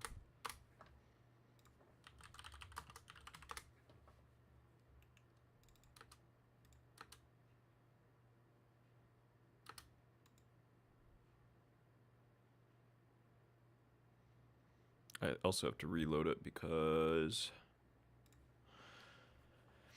Pixel Composer does not work with undo actions. Even though they're implemented, it just doesn't work. So I have to reload. There we go. Okay, so my idea is kind of to... I think I can do a fisheye. No, it's called... What is it called? Spherize, maybe?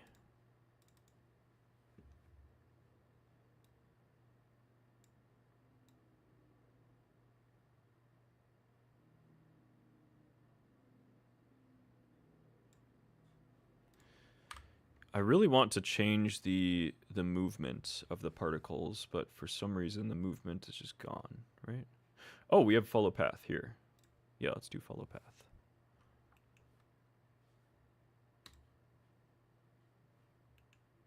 Okay, so now we have a path. So we could do path data here.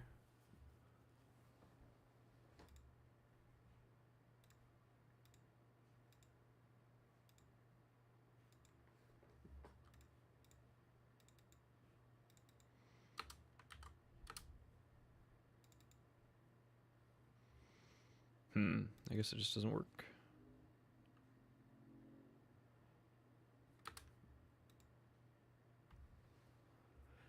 Is there a reload? Okay,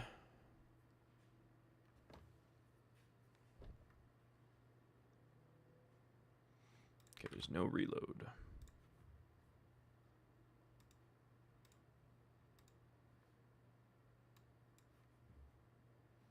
And it crashed. Okay. So I guess you cannot use the follow path node. Good to know. Oh, well, now it's kind of working. What's going on here?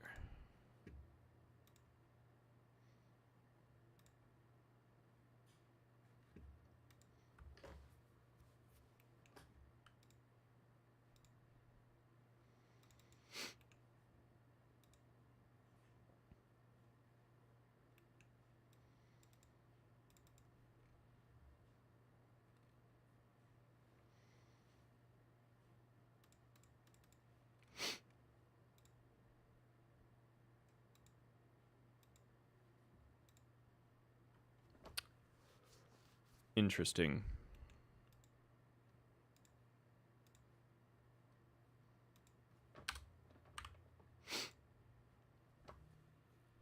Okay, follow path does not work.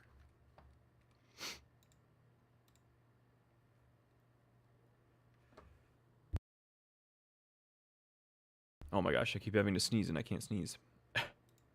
So irritating. Loop is true. We can't do follow path.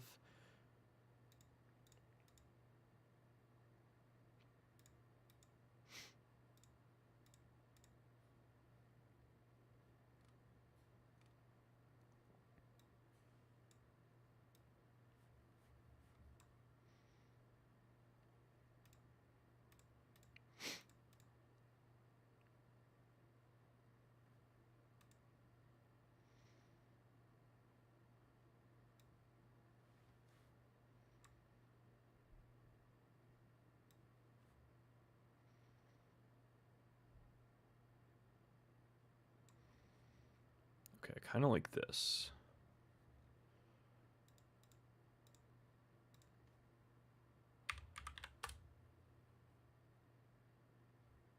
It's kind of curving.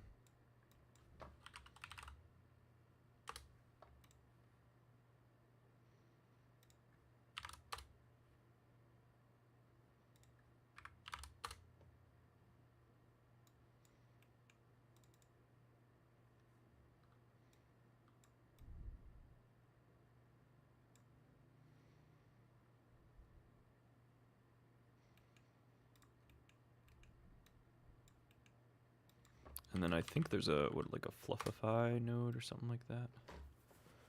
No, that's not what I wanted. Maybe if I did an outline.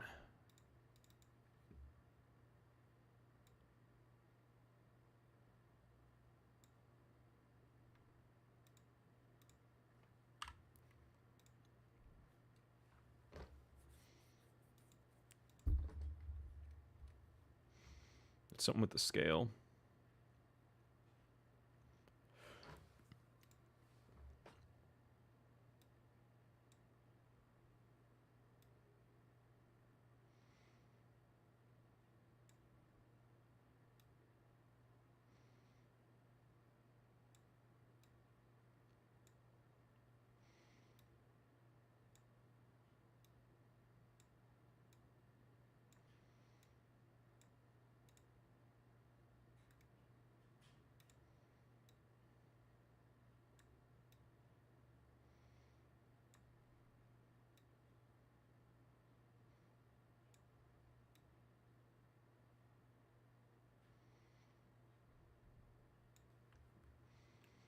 And that's close. We'll do another outline on this.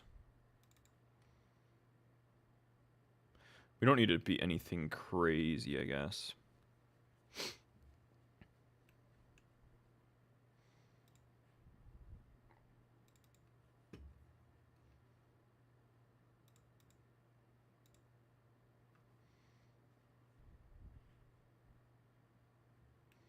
We do need the color, though.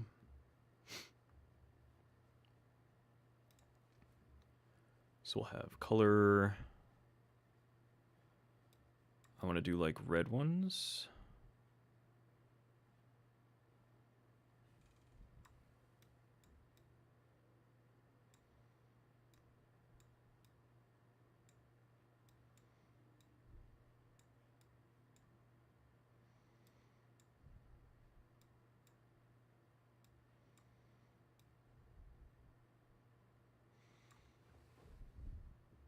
Kind of like a flame.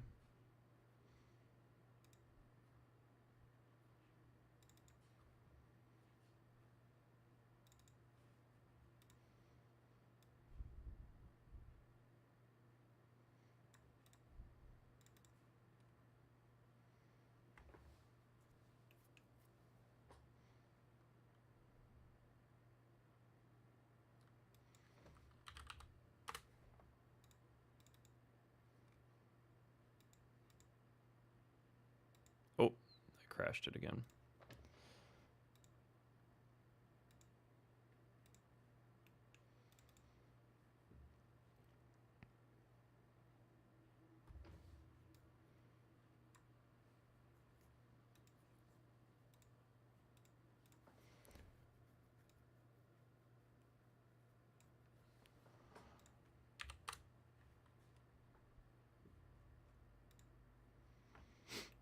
And then we're gonna do what's it called? Posturize.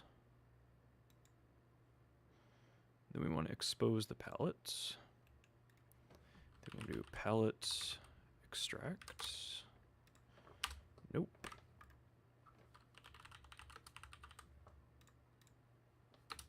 And we want to take it from image. We want to load in palettes, expanded palettes.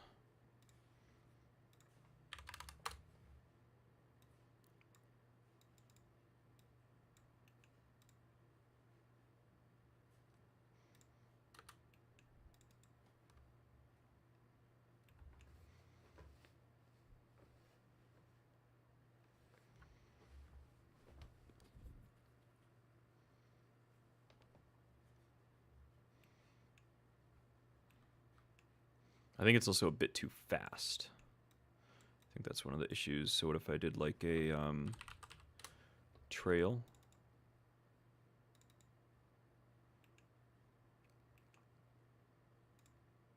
And then what if I swapped these two?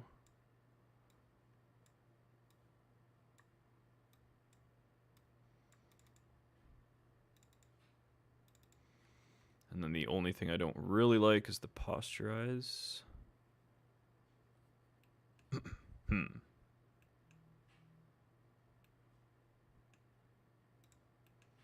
What if I dithered it after the posturize?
Not having 10 reviews before the launch discount drops makes things much harder.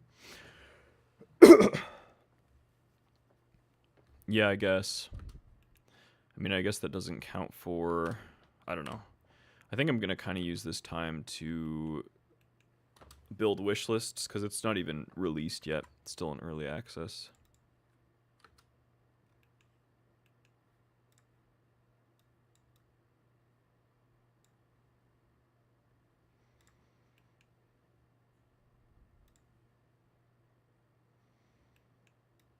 You know, I'm going to just make my own palette in here. Can't be that bad. So I want to have like a dark red. I want to have a more like that, and then more of a bright.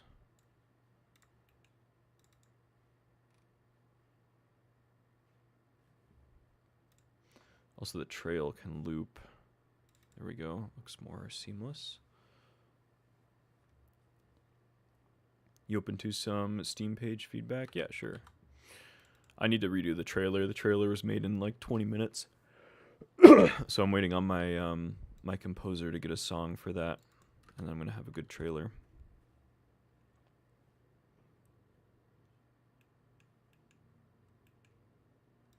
I don't like the dither. Maybe we posturize after the trail.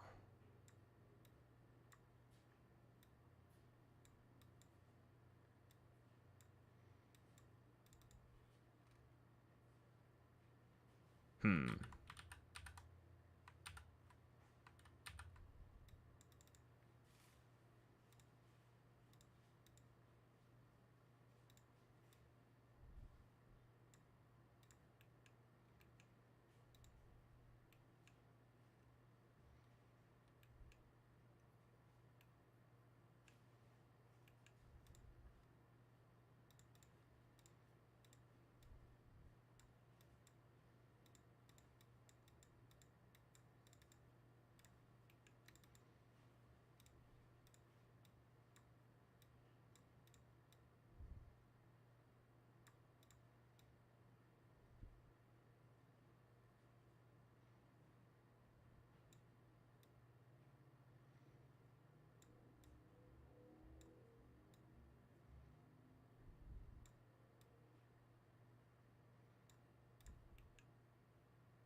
Okay, this is a better base to work with.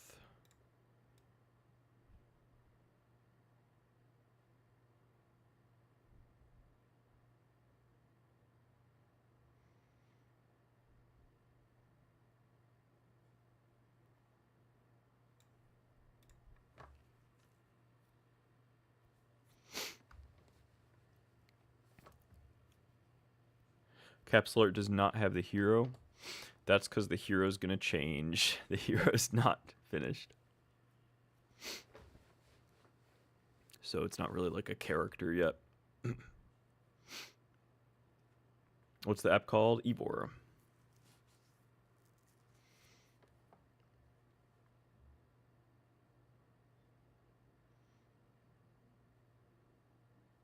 My More Like This section doesn't have those games. When I checked my More Like This, it had Megabonk. What was the other one? Another roguelike. It was a few games that matched. Oh, the software. It's Pixel Composer.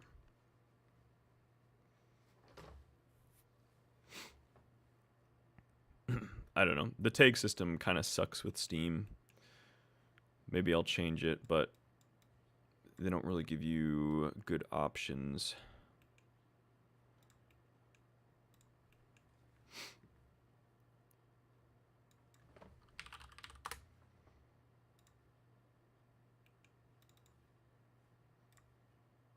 Okay, what was the color I'm using for this? This color.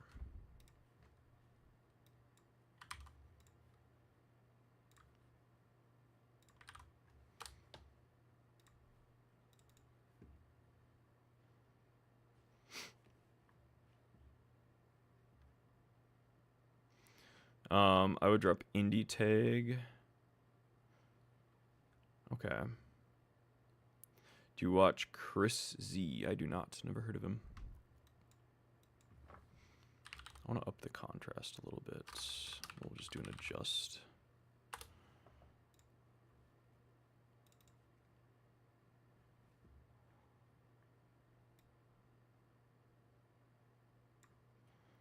I want to take the saturation down.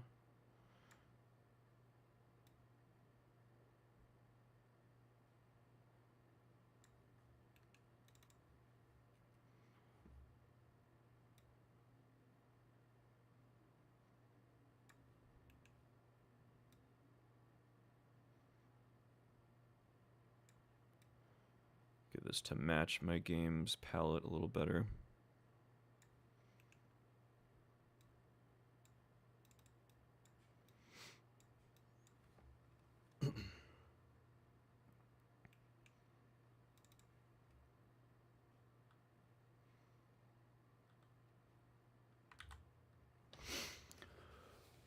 How much to market a game?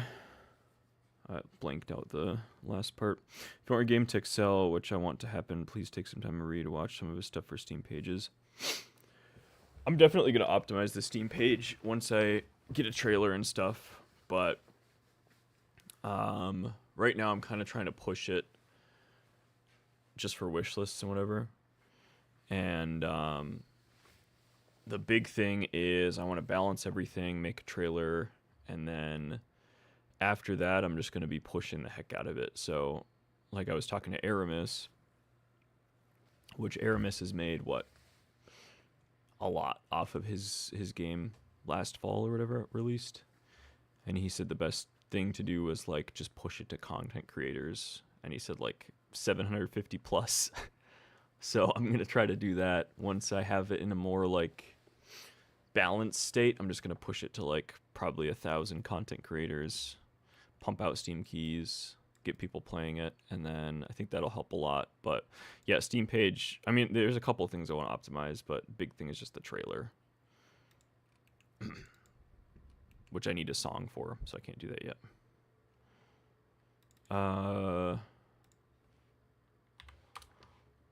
What is the width? 2. That's what I wanted to do. And then I don't want to do...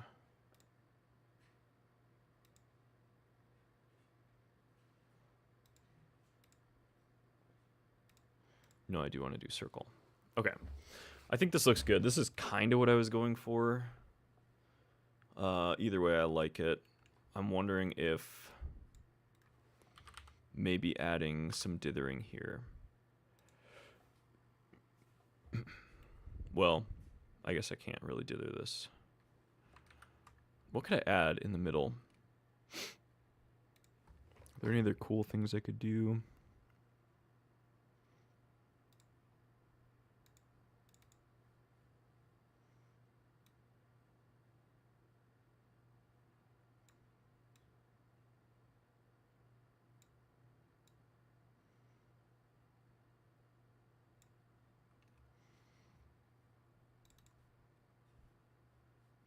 Liquefy.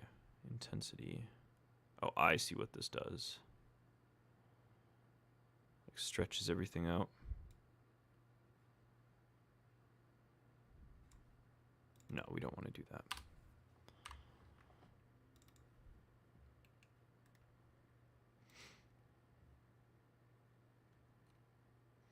I wonder if bevel would look good.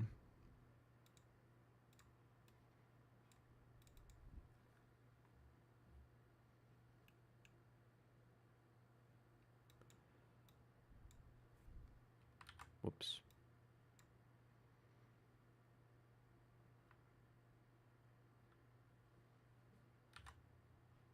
No, I don't like it. I like how it looks right now. I think that's good. I mean, maybe I increase the palette a little.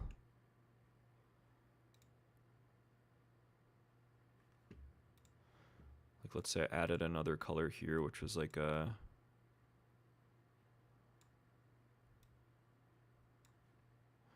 No, that doesn't work. I have too much color stuff going on to be able to do that.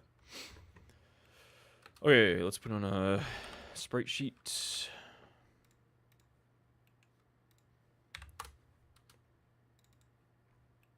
Something like that. And we'll do export. And I want to export this to textures, effects. We're going to say Scythe orb. I'm going to call it Scythe orb underscore damaging underscore t.png.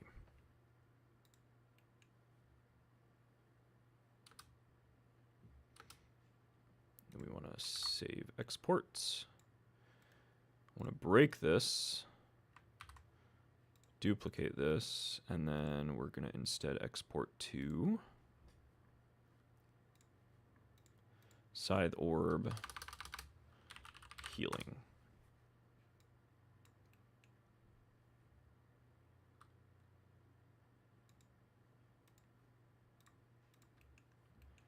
And all we have to do is change the colors, which is the hue thing here. Which I kind of just want to, honestly, just copy this.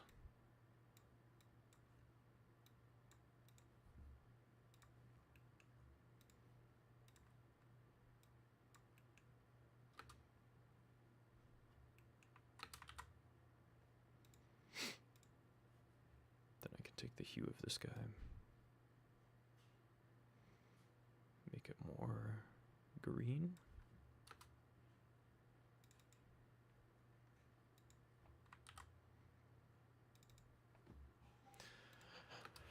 Cool. So now we can put that into here. So I want to do an animated sprite. Make some new... Whoops, what is this? Animated bull body. I don't want that. Animated sprites. New sprite frames. We're going to call this healing. We'll do damaging.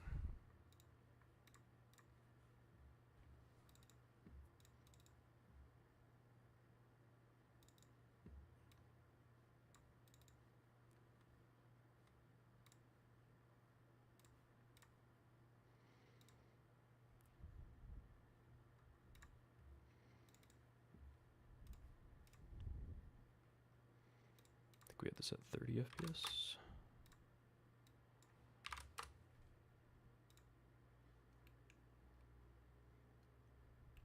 Yeah. Is that too high? Let's do 15.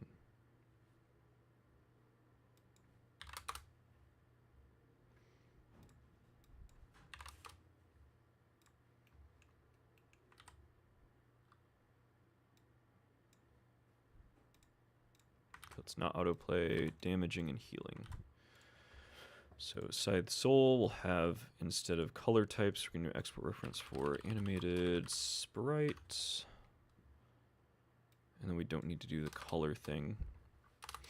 Then I just want to say, honestly, we could just say play, we could do soul type dot keys at soul type dot to lower. So then we have healing and damaging. I think that'll just work.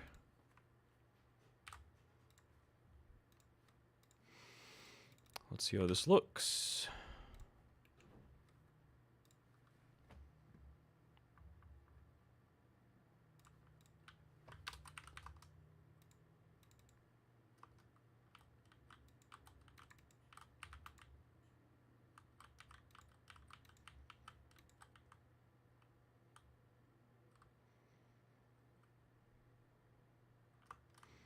Okay, I want them to always be facing up. That's the first thing.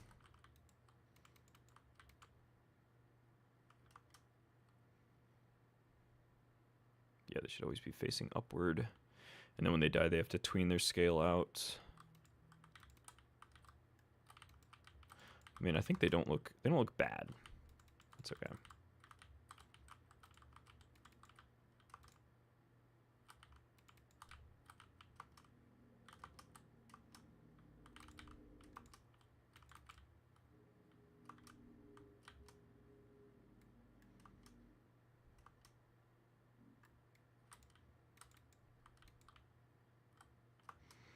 You know what? Maybe no. I want them to be globally rotated.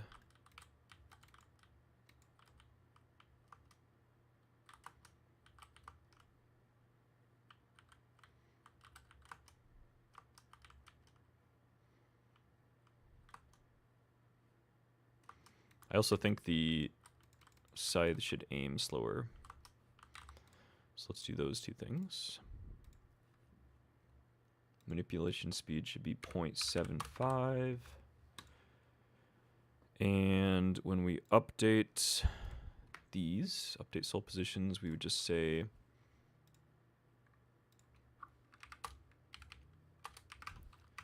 soul dot global rotation equals 0.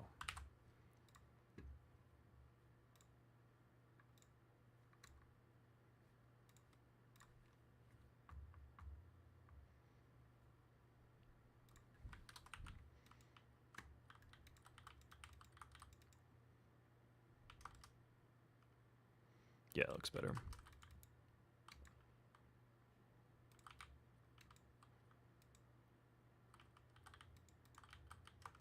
And I'll need a sound effect to play when you kill an enemy so you can actually figure out what's going on.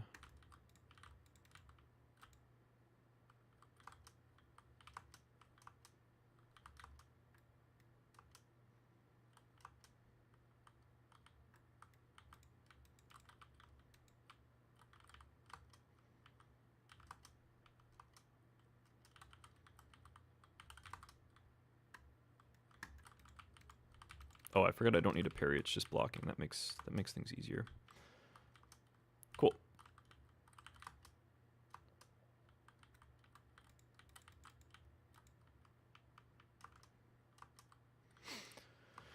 So this will be like a very sustain heavy weapon, which is cool.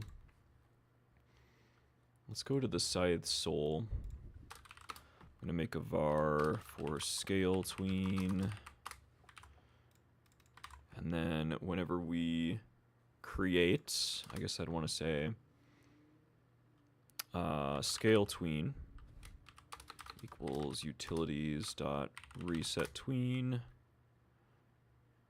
Tween equals scale tween on self cert parallel false. Ease to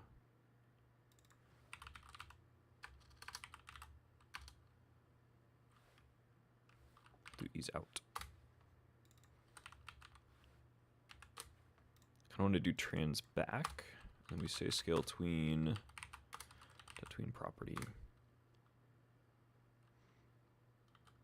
We'll say self scale to, I don't know why it types it like this, vector 2.1 over 0.5 from 0. And then we'll just flip this when we exit the tree.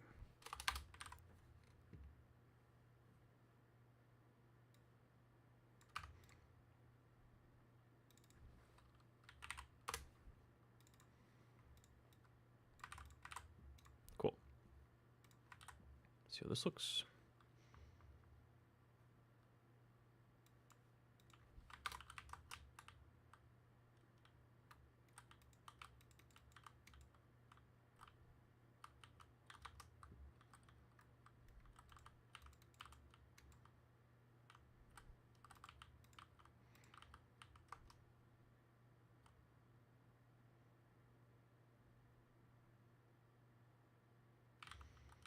Interesting.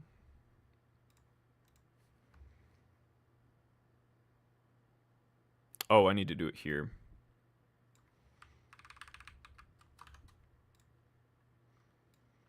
So then we do scale tween, callback queue free.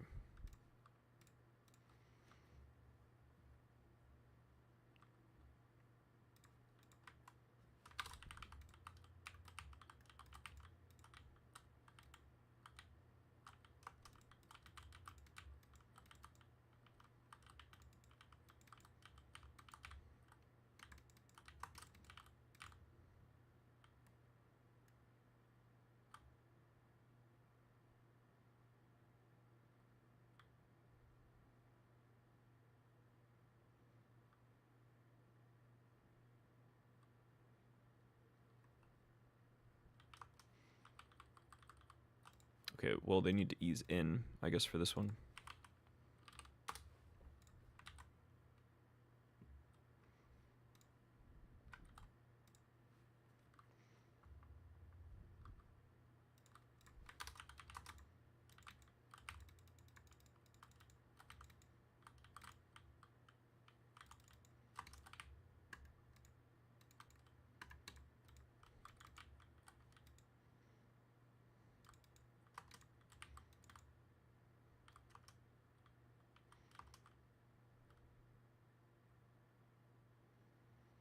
Perfect.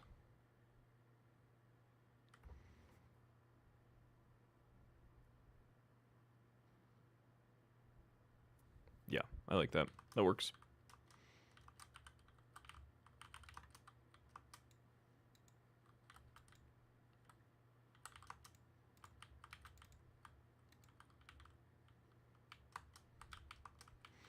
Also, the knockback is too high on the Scythe.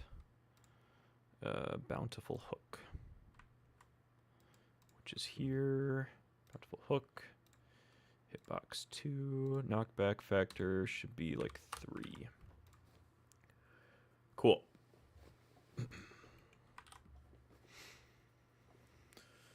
Okay, so that works. I think I'll do sound effects after stream.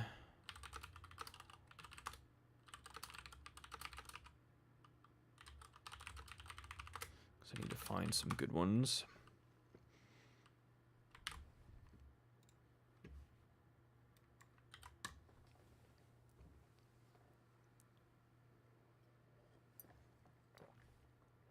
So last thing I kind of want to add is something else to do with right click.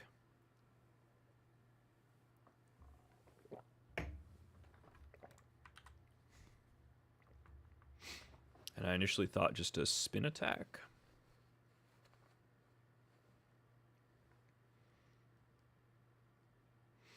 Maybe I should do that like throw orbs idea though.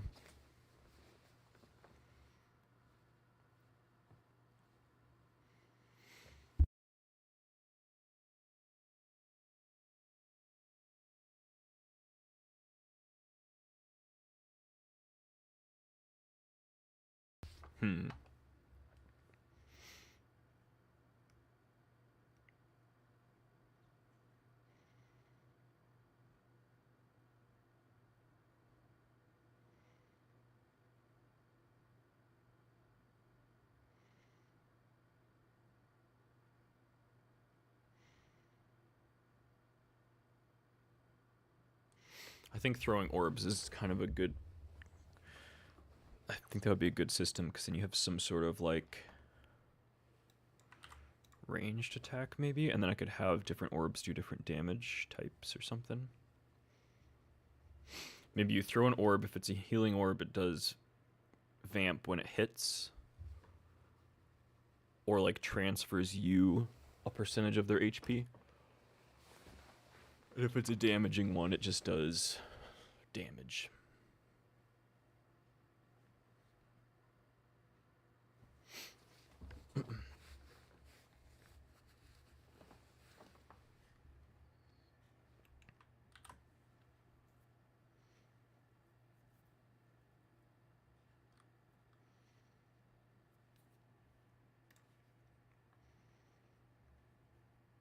And I could probably just reuse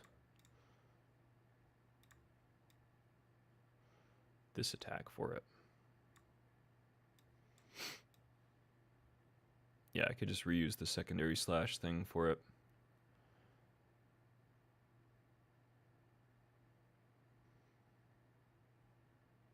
Let's do that. Also, really quick, I want to do a trail thing. So I'm going to do func set Scythe trail color pass. So what this does is it sets the color of the shader.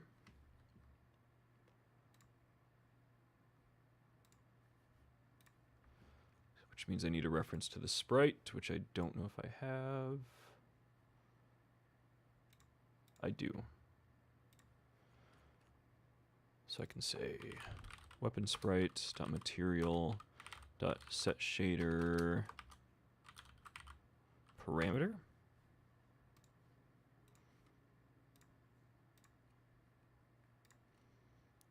Parameter is flame color.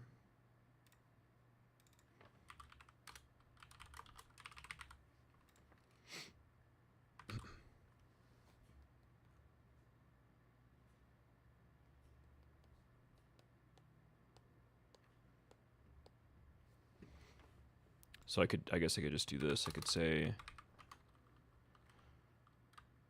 flame color equals color.white.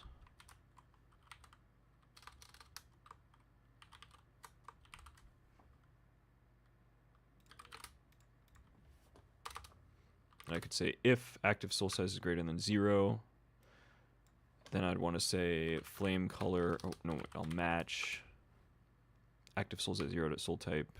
Yeah.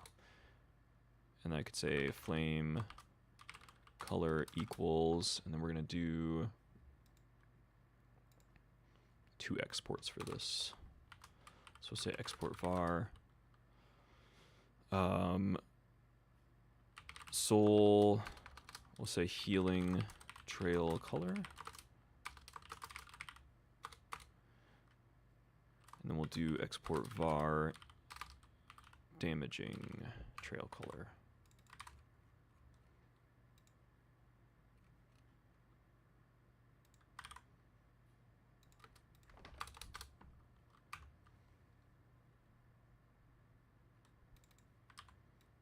do flame color there. Cool.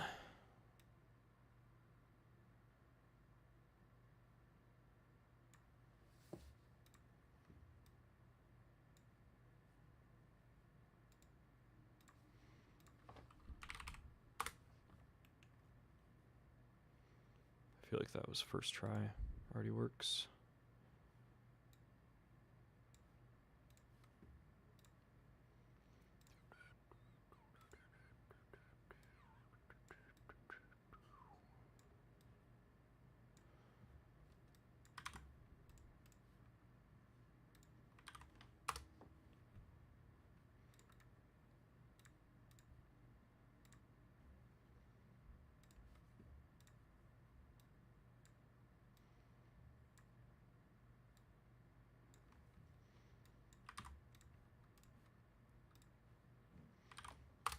Cool. Now in all the animations, I just have to swap that out for a method call.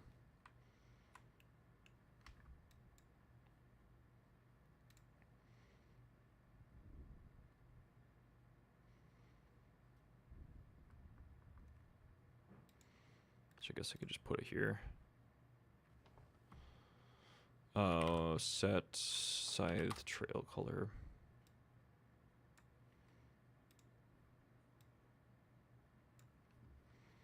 You know what, let's add a method call track.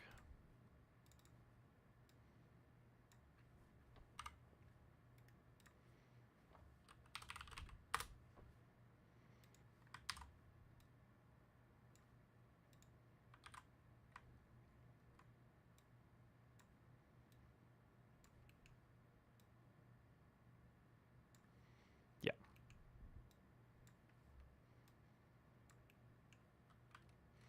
This is on the secondary slash, so what I could do is just copy.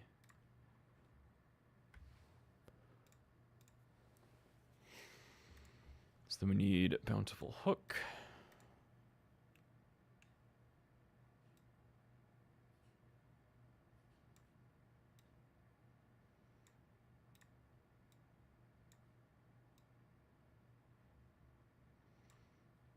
Then we also need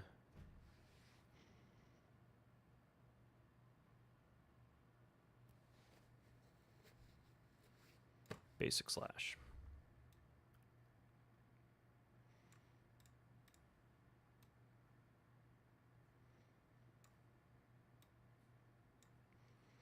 And we just delete the shader color for all these. Cool. All right, so first we'll check if this makes sense.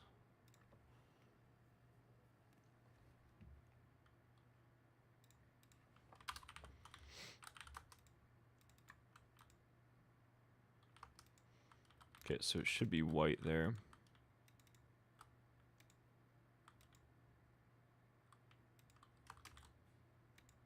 Oh, I'm just doing the...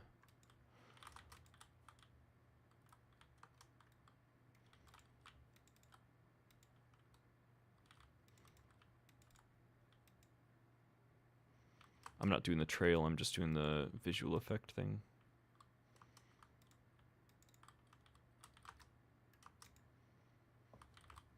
So I want to do the trail too. Which means I could actually just override, because this is the create trail function somewhere down here.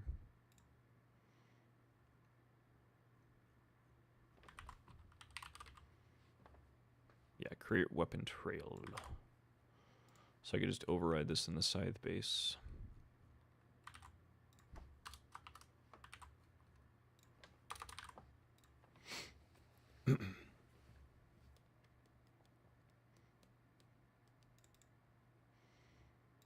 Trail color, I would just discard it.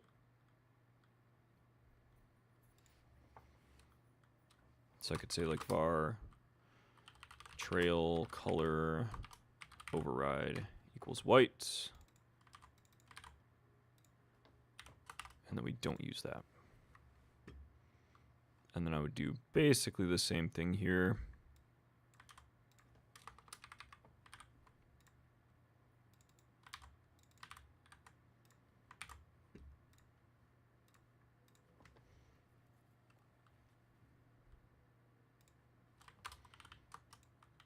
So we have a white trail. We should have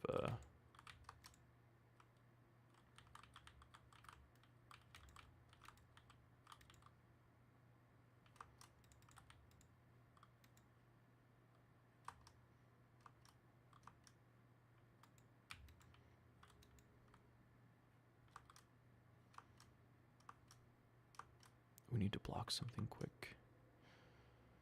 We're not.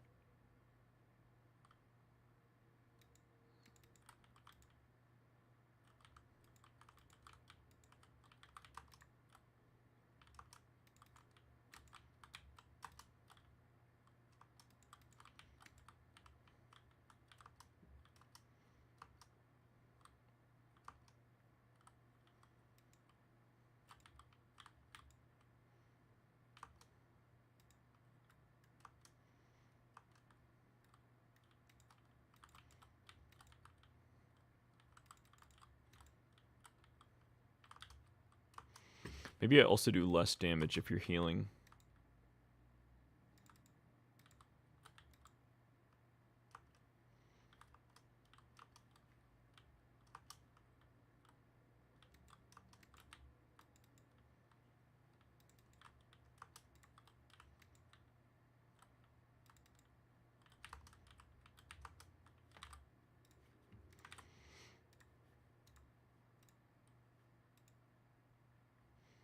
Which is what? The Scythe Soul?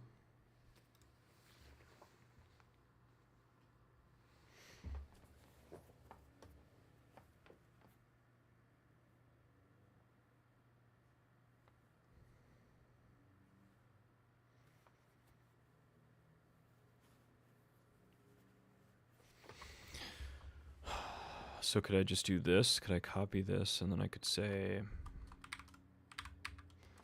if we don't have the active soul buff, we make a new one. We said it's a multiply.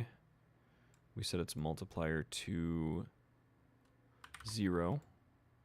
We do damage. We add it. And then if soul type is damaging,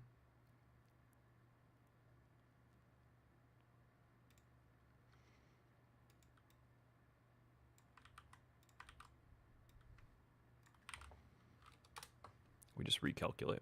That makes more sense. And then here we could literally just do a match soul type.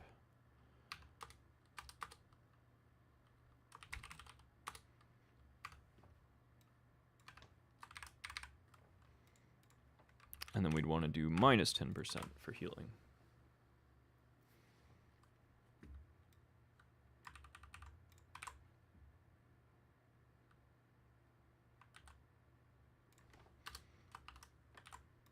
Cool.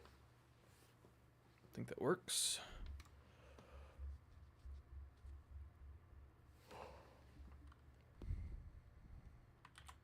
Yo, thanks for the follow. How are you doing? Kind of a low-key stream today. I'm so tired.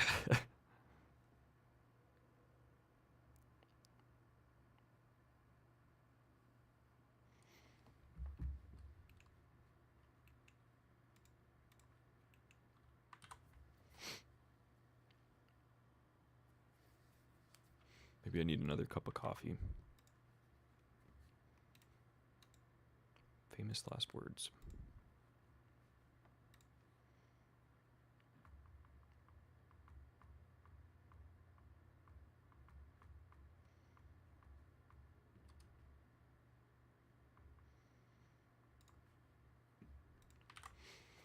Okay, so my idea for the final Scythe state was a weapon state, and we'll call it Soul Shot.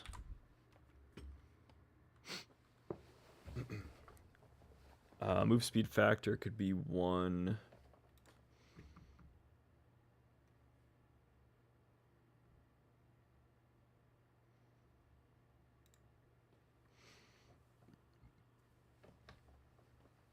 .7 and 1.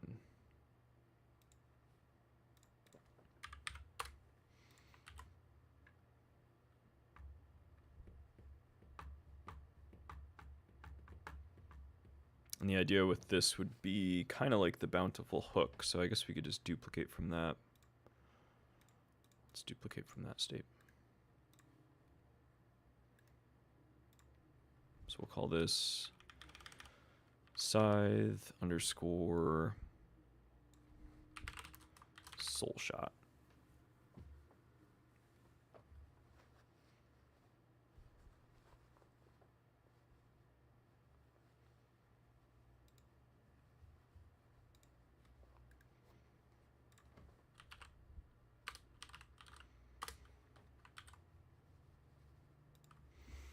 Okay, so this would have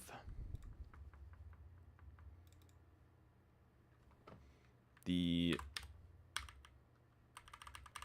soul shot speed scale. It would have to go back to idle aim.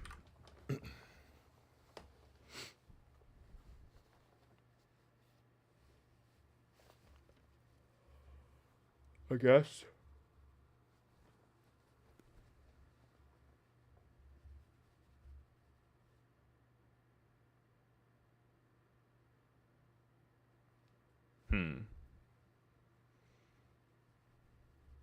Yeah, I guess we'll go back to idle aim. Hitbox, index tracker, we don't need that. Attack state's fine. We set the speed scale, which is entered speed scale.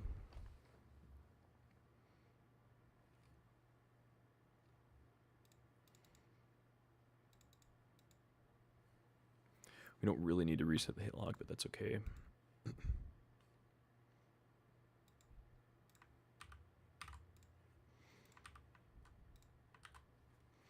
We don't need to connect to hitbox created, that doesn't matter.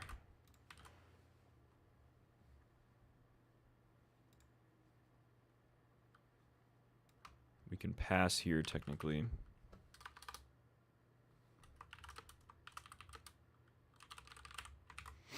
For like 30 minutes, I forgot the animation player had a reset animation. I thought my scene was corrupted or broken because it kept setting everything. Yeah, that's a classic.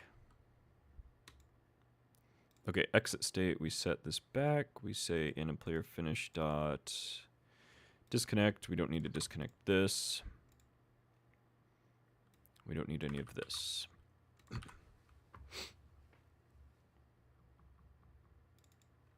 We don't need the bountiful hook stun duration. We don't need the basic slash blend duration.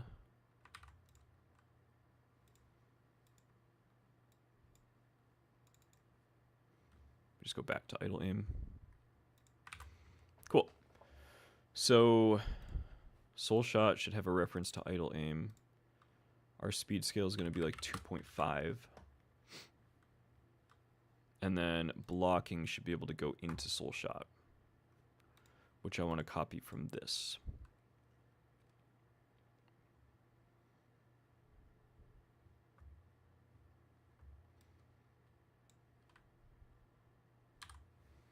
So we do this, we go into process, we say elif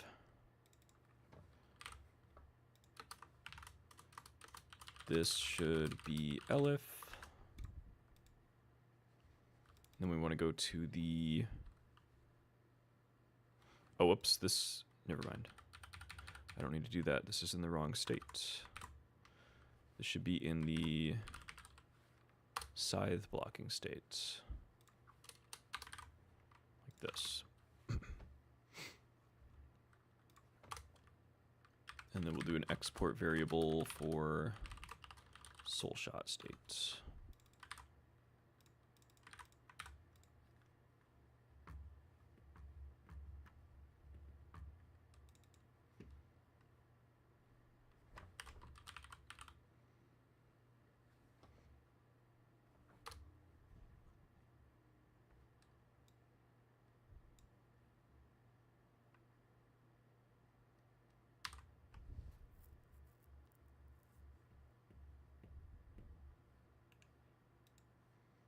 We don't really need to pass it with this data.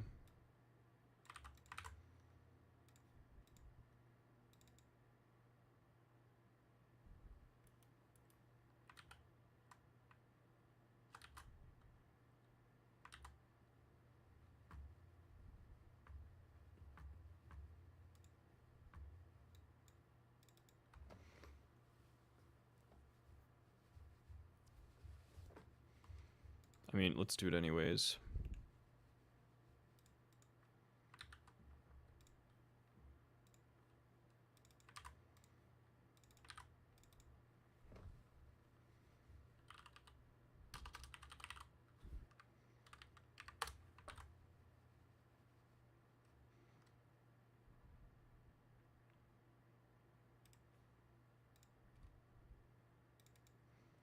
We've entered flipped anims.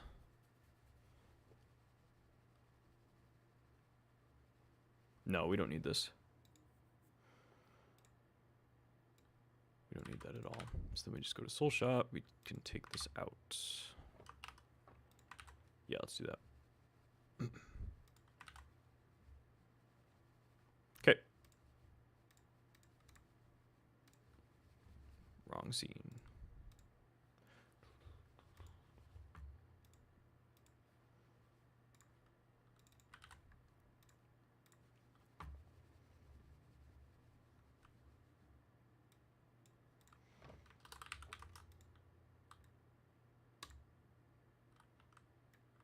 Hello? Oh, it's playing the wrong... it's playing the wrong animation.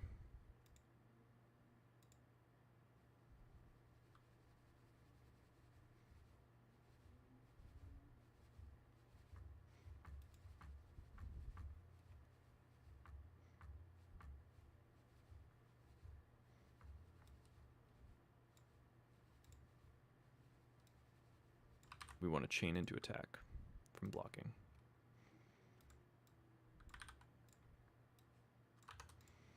Chain into attack, secondary slash.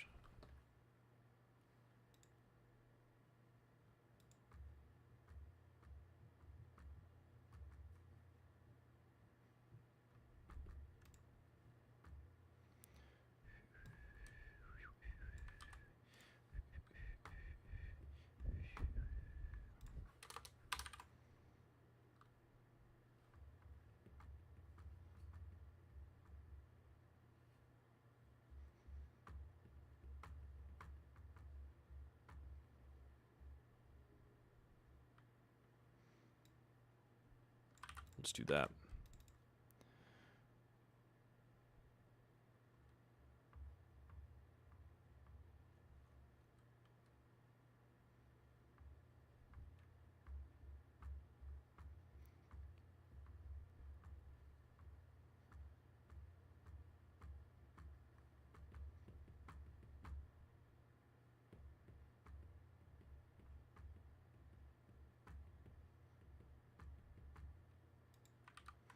You know what? Can't we just can't we do this soul shot state and then from the that's not what I wanted.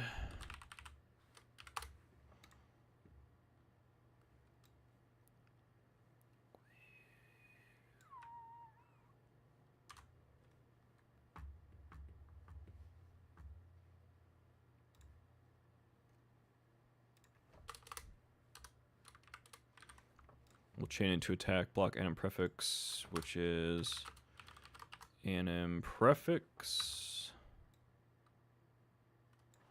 Like this.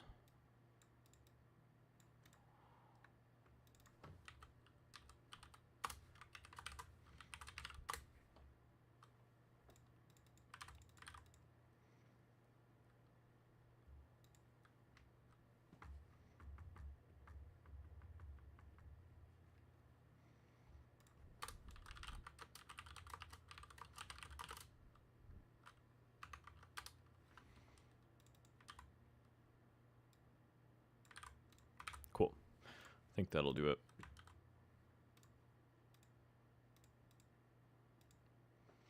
No unassigned references. I think we're good.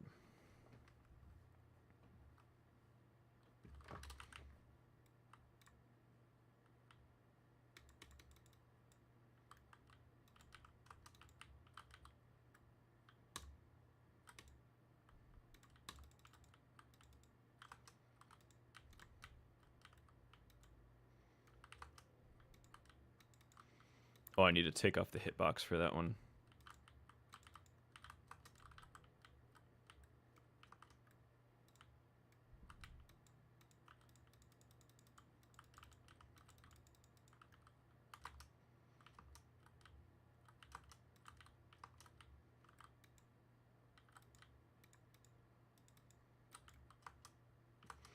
Honestly, though, wait a minute. Speeding up these animations kind of feels a lot better. I don't know if I should just speed up the game.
I want to speed up the animations. Harvest Swing, we're going to go up to... Speed up animations, reduce damage output, I think. Well, let's go up to 2 for these. And then we'll do 1.4 for this one.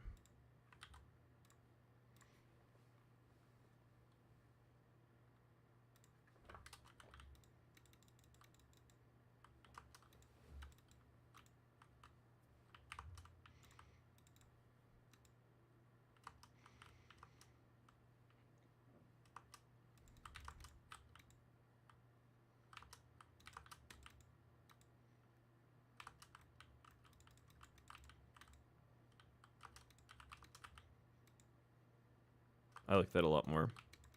Maybe I just needed faster attack animations.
Okay, so I think what I need to do is I don't want that other animation to be like have a trail.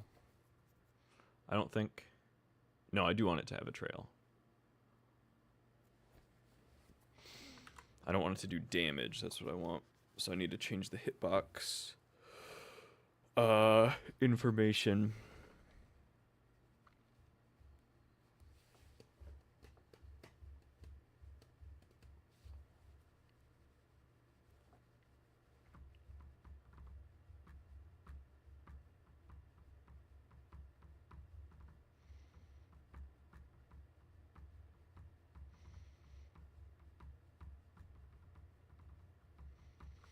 You know, let's just make another animation for it.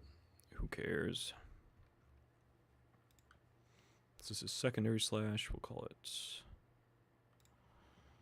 Scythe underscore soul shot.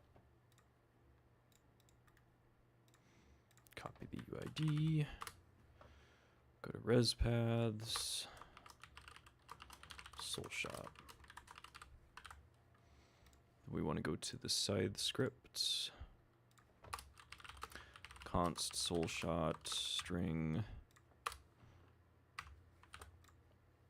soul shot, and then instead of here, soul shot state. We blend into that.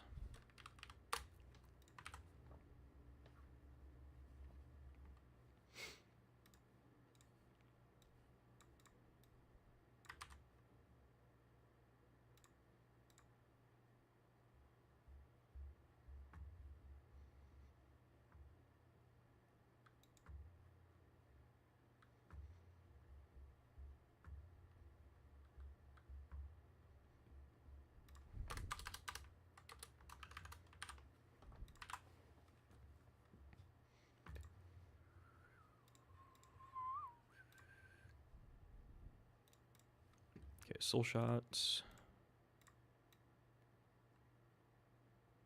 So all we need to do is take out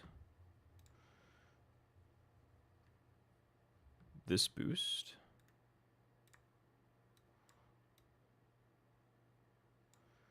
And then this one should boost like negative 200.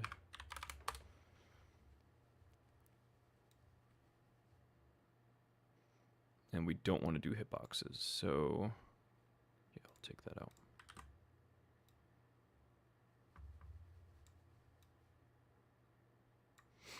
Cool.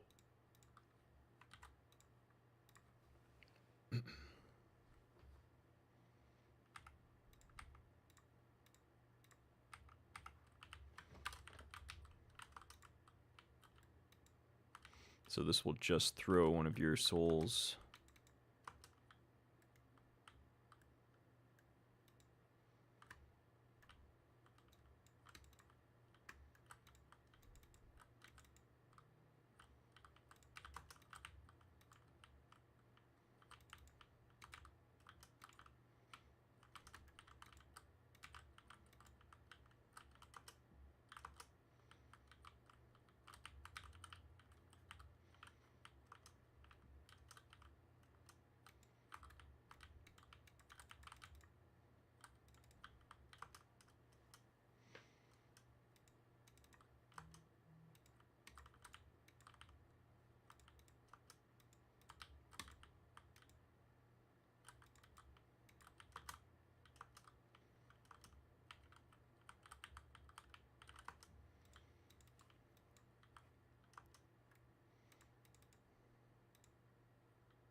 Okay, so next up is when you're in the parry state.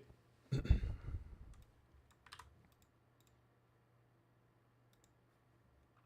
the blocking state. Left click would be soul shot. Okay. Oh, so then I also want to connect to Because I want to react to how many souls you currently have and change it based on that.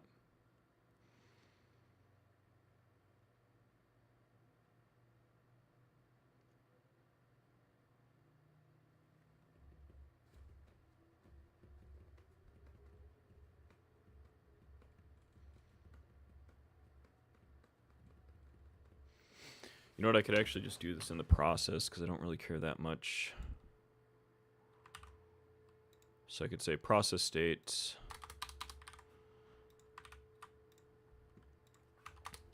If,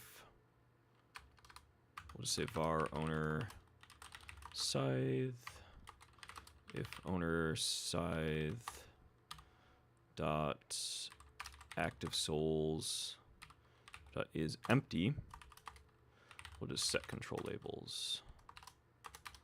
Else, we'll say you can do a soul shot. So you can only do a soul shot if you have souls. And this should just work right off the bat. Yes, you can't do anything.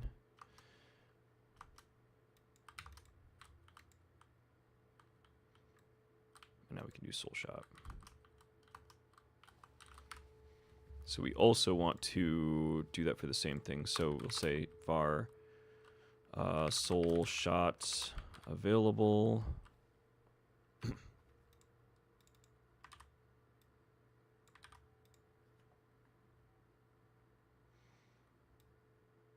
could say if soul shot available, else we'll do this, and then also inside of here we could say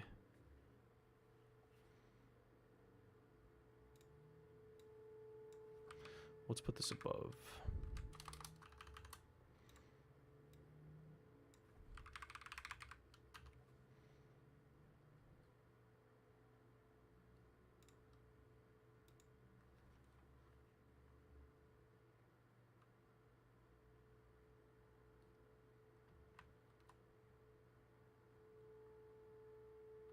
No, we want to keep that structure.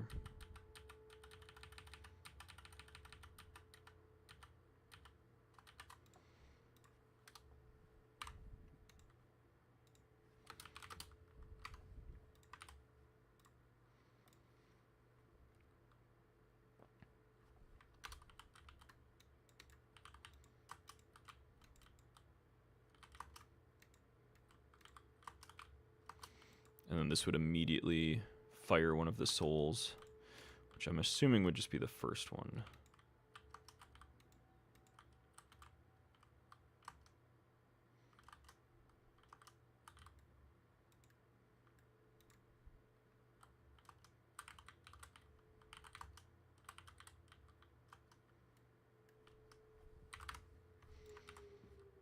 Let's do a quick push.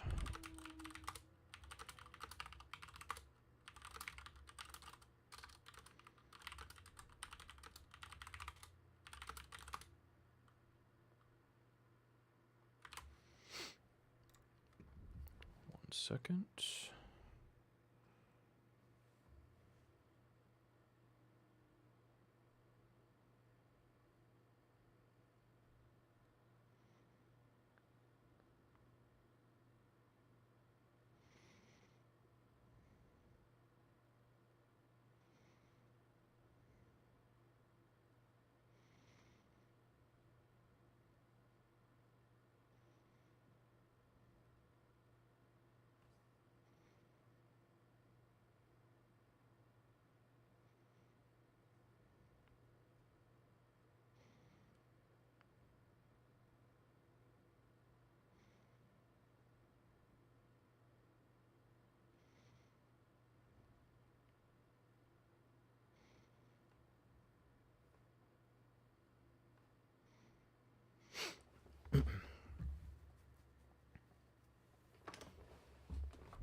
Okay, so what I'm thinking for the soul shot thing is in here, we would have a function to fire soul.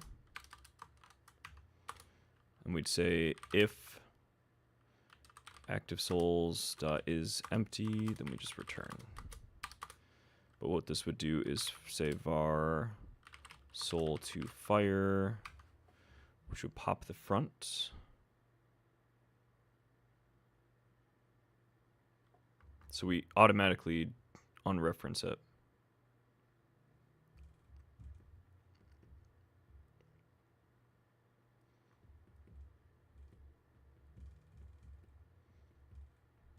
Actually, we want to say souls to fire equals active souls at or dot front. And then we say unregister soul, soul to fire. And then we say soul to fire dot reparent to what is it? World dot current world dot entities parent. And then we say soul to fire dot fire soul.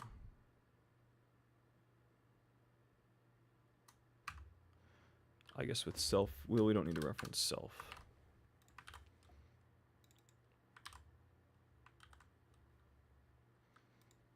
And then we just go to the soul.gd. We need a function for it.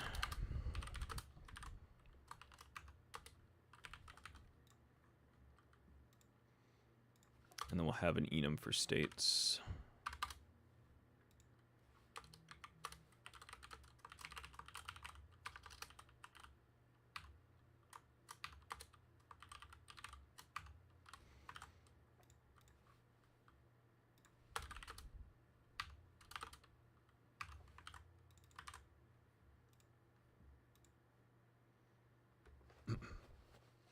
So when we fire the soul, we just want to, I guess, get the direction.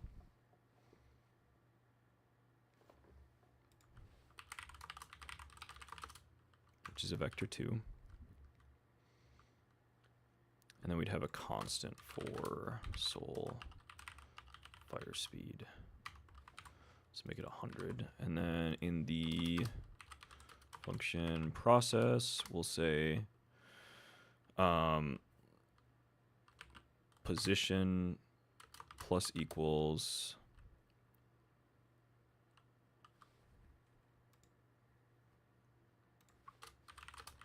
say fire direction.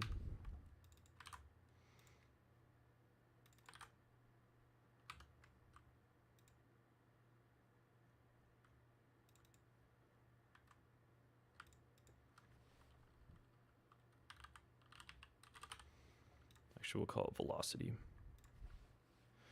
Or no, we'll call it, we'll say move direction equals fire direction, and position plus equals move direction, times fire speed times delta. Cool.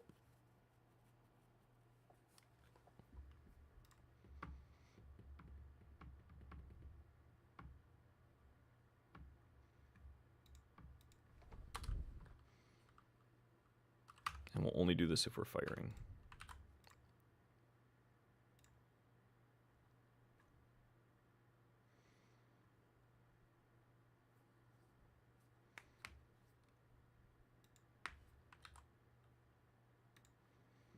So then in the Scythe, when we fire the soul, we need to give it the direction.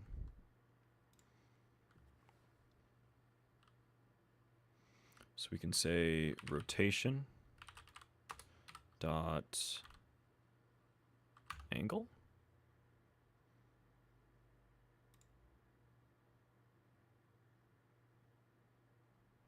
Oh no, can't we do vector2 dot right dot rotated deg to rad rotation degrees? Yeah, we can do that. All right, let's see how this looks.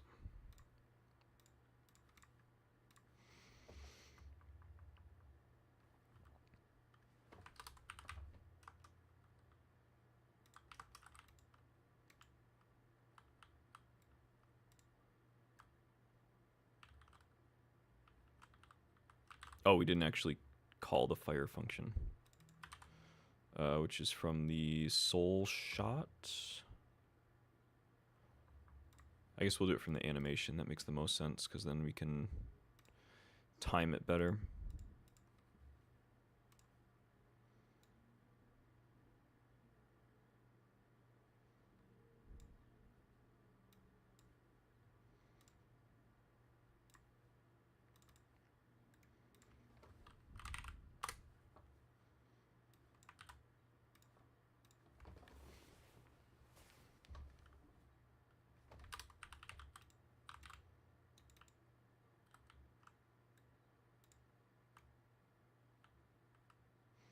Okay, it's moving, it's just moving extremely slow.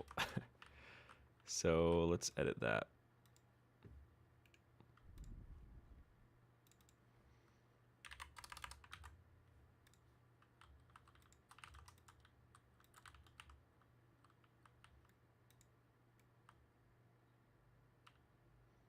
Is it moving at all?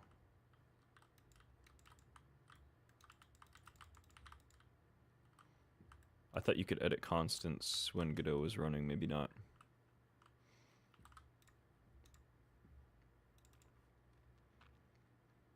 Oh, we're not setting the state.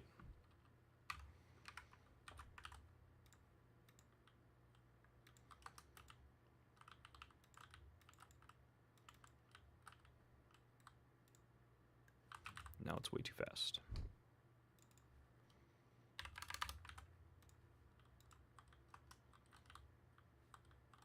Might as well reload.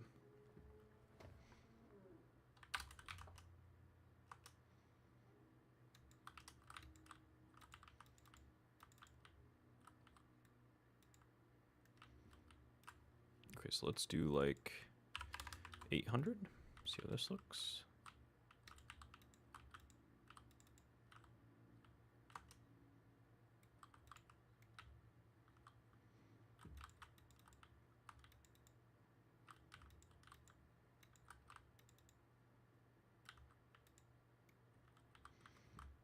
A little bit slower. We'll do like 680. I feel like that'll be a really good number. I don't know why. See how this looks. And I killed myself. Bro had a haunted hatchet. Haunted hatchet's super good, but it's like it's perfectly balanced, but it's too OP on enemies. I need to add like a safeguard.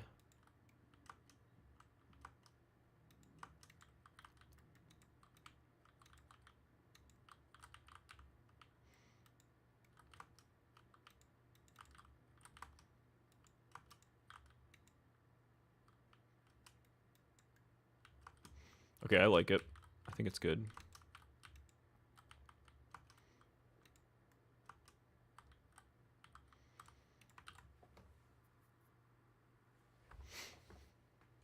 I guess the last thing would be to add a hitbox.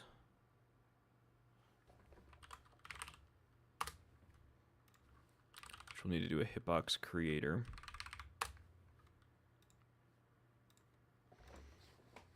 And creation path would just be this guy.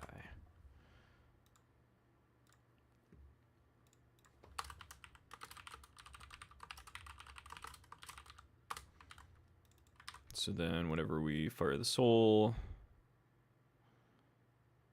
I mean, honestly, couldn't we just say, hitbox creator dot attacking entity equals owner weapon dot owner entity, hitbox creator dot create hitbox. So this uses attacking entity. Other involved stats is blank. Attack data is, okay, so we need soul shot attack data.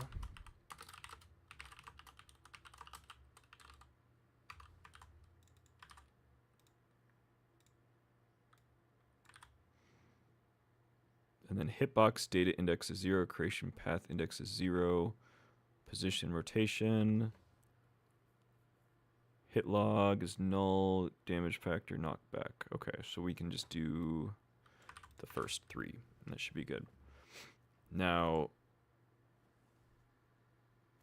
we want to say hitbox creator,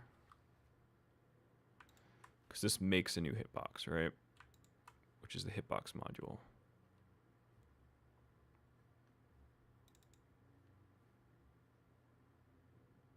So if I do a lifetime of 0, then that's what we do. Just a lifetime of 0. We need a collision shape. I feel like we do about there for the hitbox, which is, we'll do 15.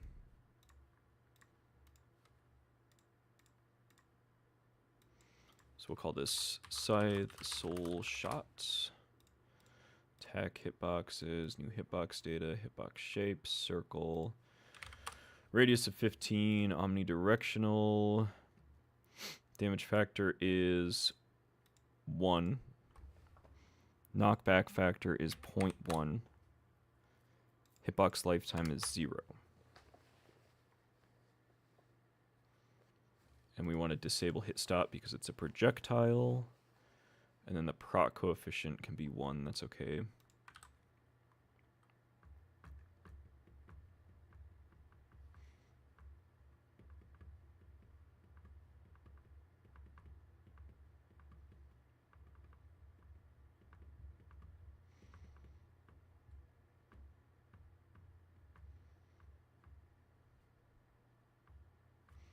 Do I have a hitbox? Do I have a signal for when it actually hits something?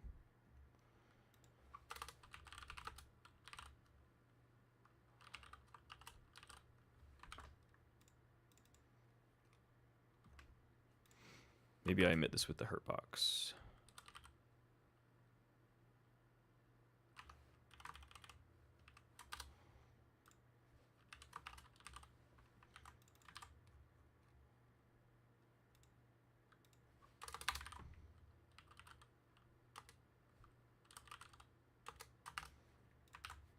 So then I can say from the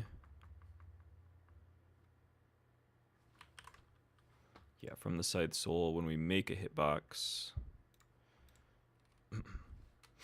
we can say hitbox creator dot last hitbox dot hitbox hit dot connect to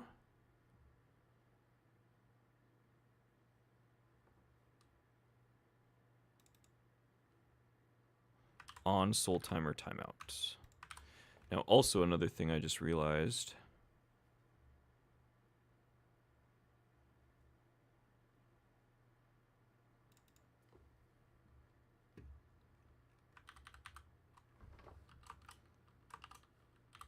we're going to call this destroy soul. And when I connect it here, I want to also disconnect it.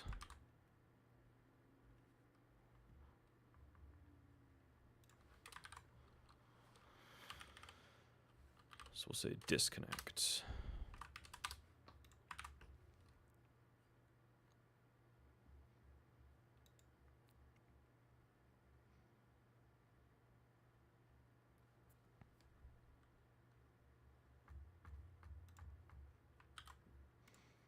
Then we need some collision shapes for this.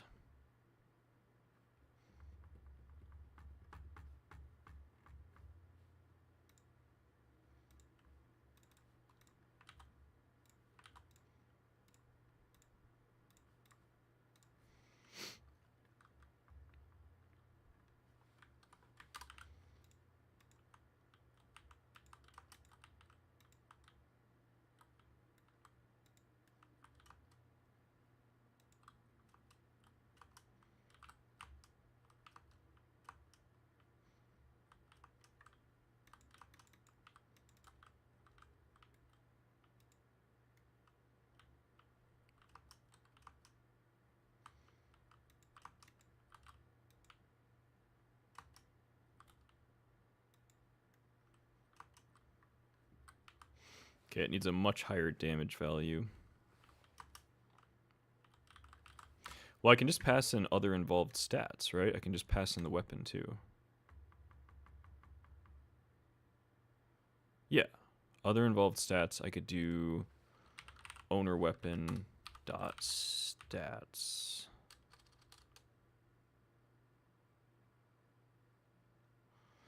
Oh, I can't do that. No, I can. I can. Because the weapon does have a stats component, right? Oh, it's, you know what it is? It's owner weapon dot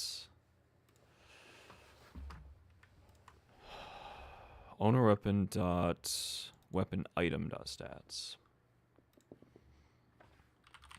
Owner weapon dot weapon item dot stats component, like that. Now we're doing more damage.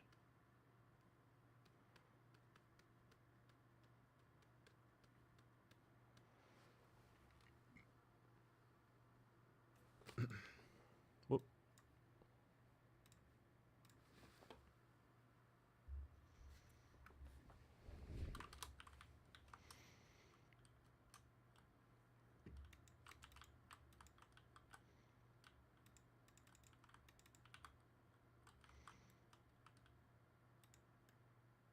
So now we're doing 28. That seems more like it.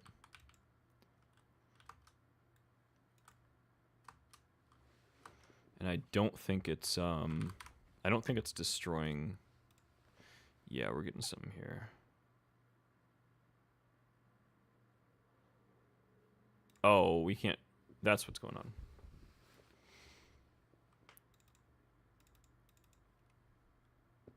We have to unbind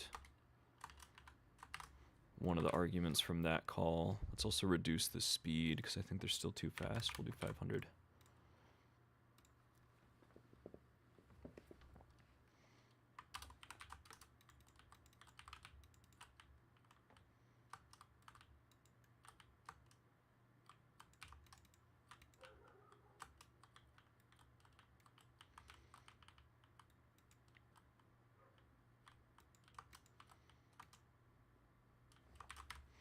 I also want to delete the...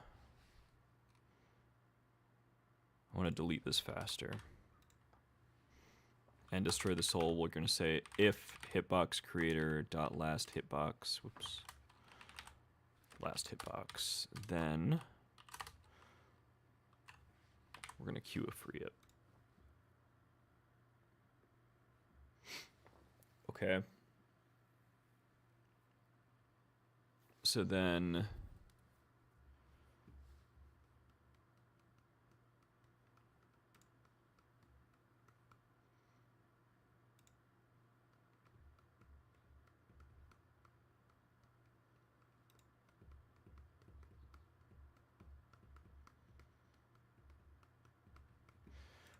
I can just combine stats, I guess.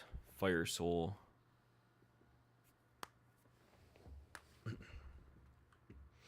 So I can say like const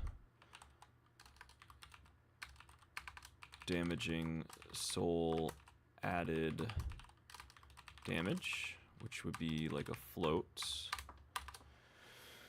And maybe like 100?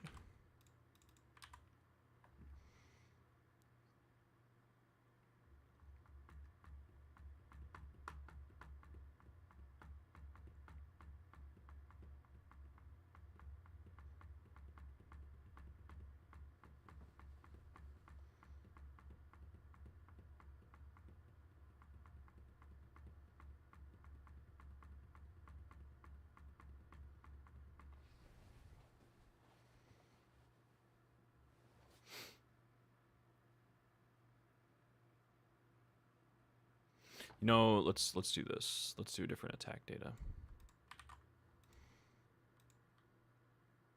We'll do attack data for healing, and we'll do an attack data for damaging. That sounds cleaner in my head.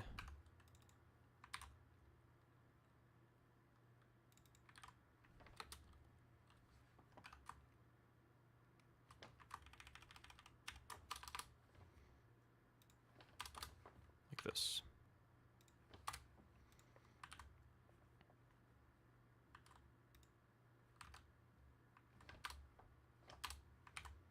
Cool.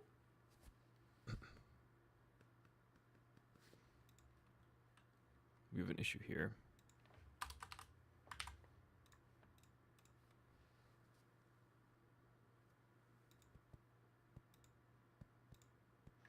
So the healing one, use hit log, disable hit stop.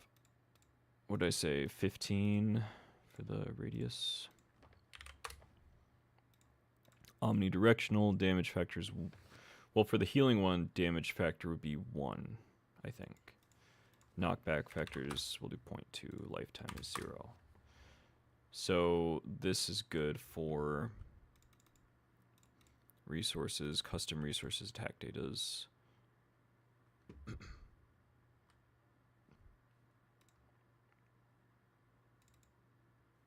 Interesting. I'm not saving these.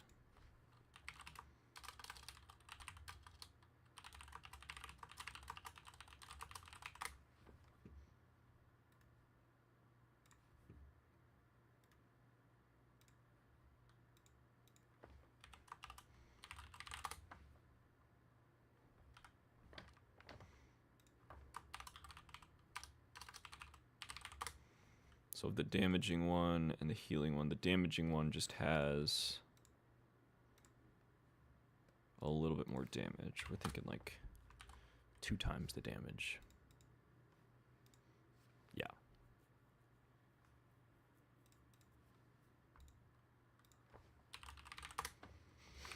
Cool.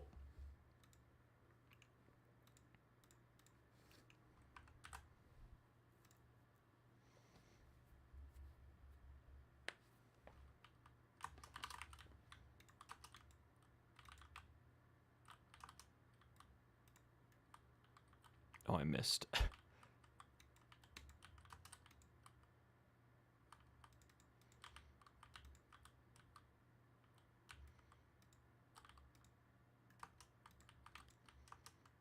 Okay, that's kind of fun.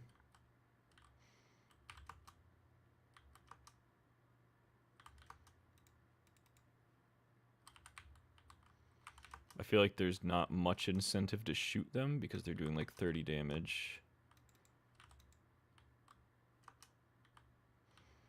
So they should do a lot more damage.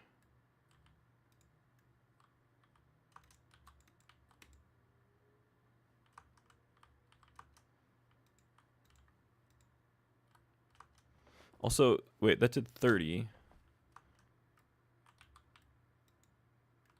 Healing ones, oh, they're mixed up. That's what's going on. Yeah, I just mixed them up. Healing, this one should be damaging. There we go.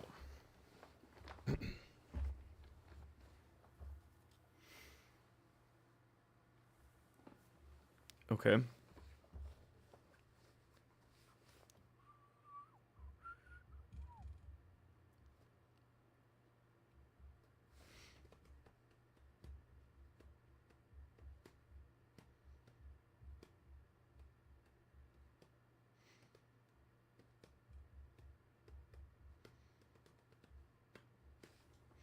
I think that's good. I mean, the Scythe is kind of where I want it to be, other than sound effects.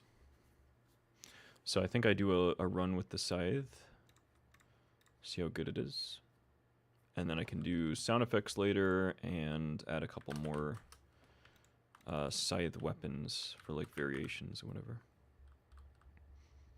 Which eventually I'm going to do special effects for each weapon specifically, not each weapon type.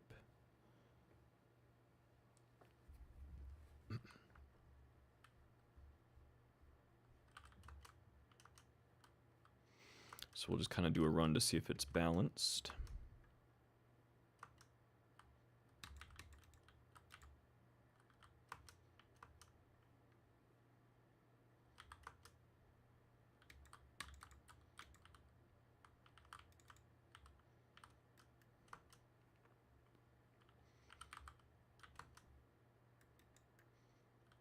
Oh, I didn't shoot it quick enough.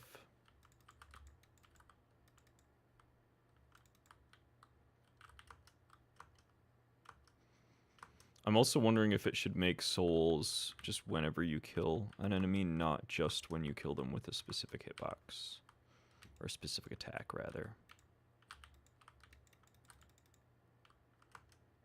But I guess it is a little bit more strategy this way.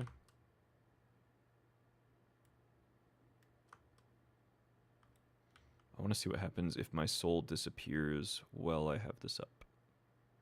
Because I'm doing it in process, yeah, it'll take it away. Cool.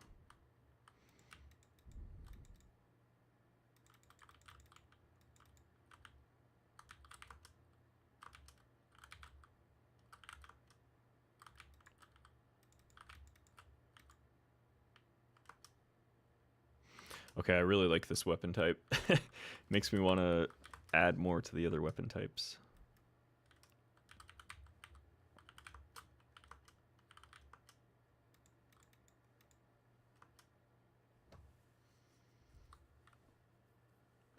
Let's see how it works with some of the other enemies, though.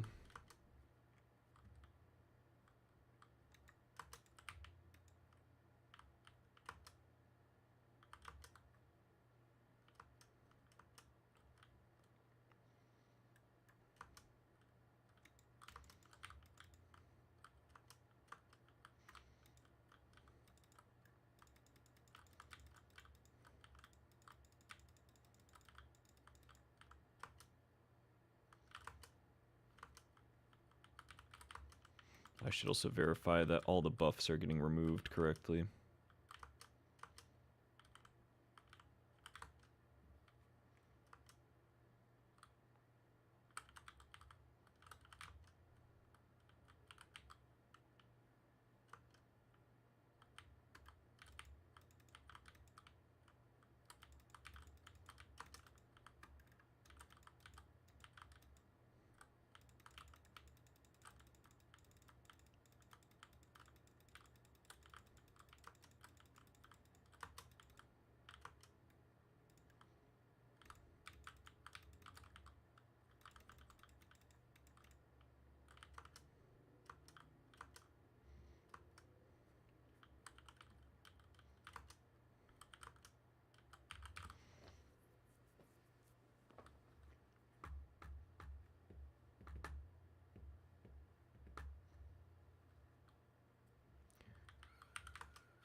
Okay, the Bottle Blight is also doing, like, no damage. I didn't realize that.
find an Akiesto.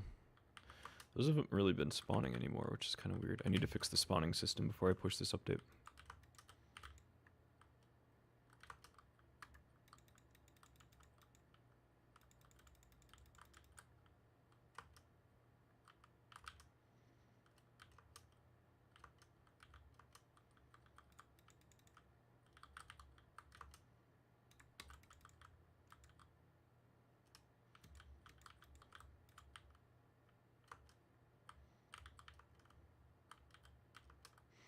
Here we go.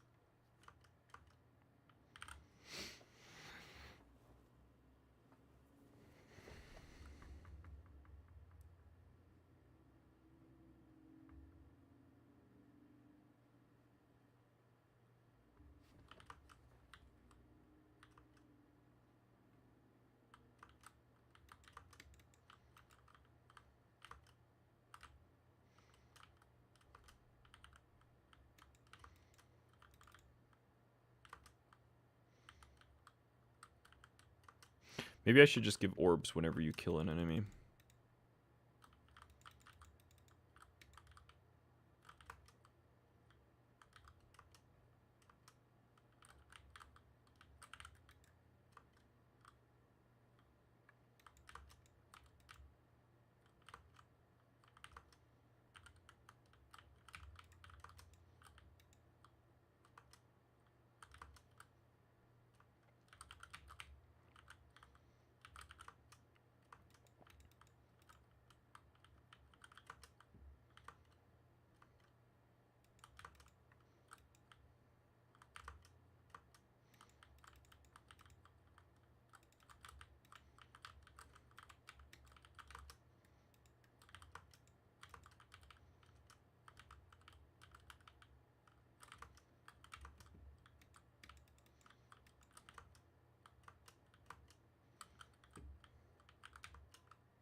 I think it's good. I'm going to think about it, balance it more later, but I think that's good for today. So I'll probably add sound effects this weekend. Push the update soon.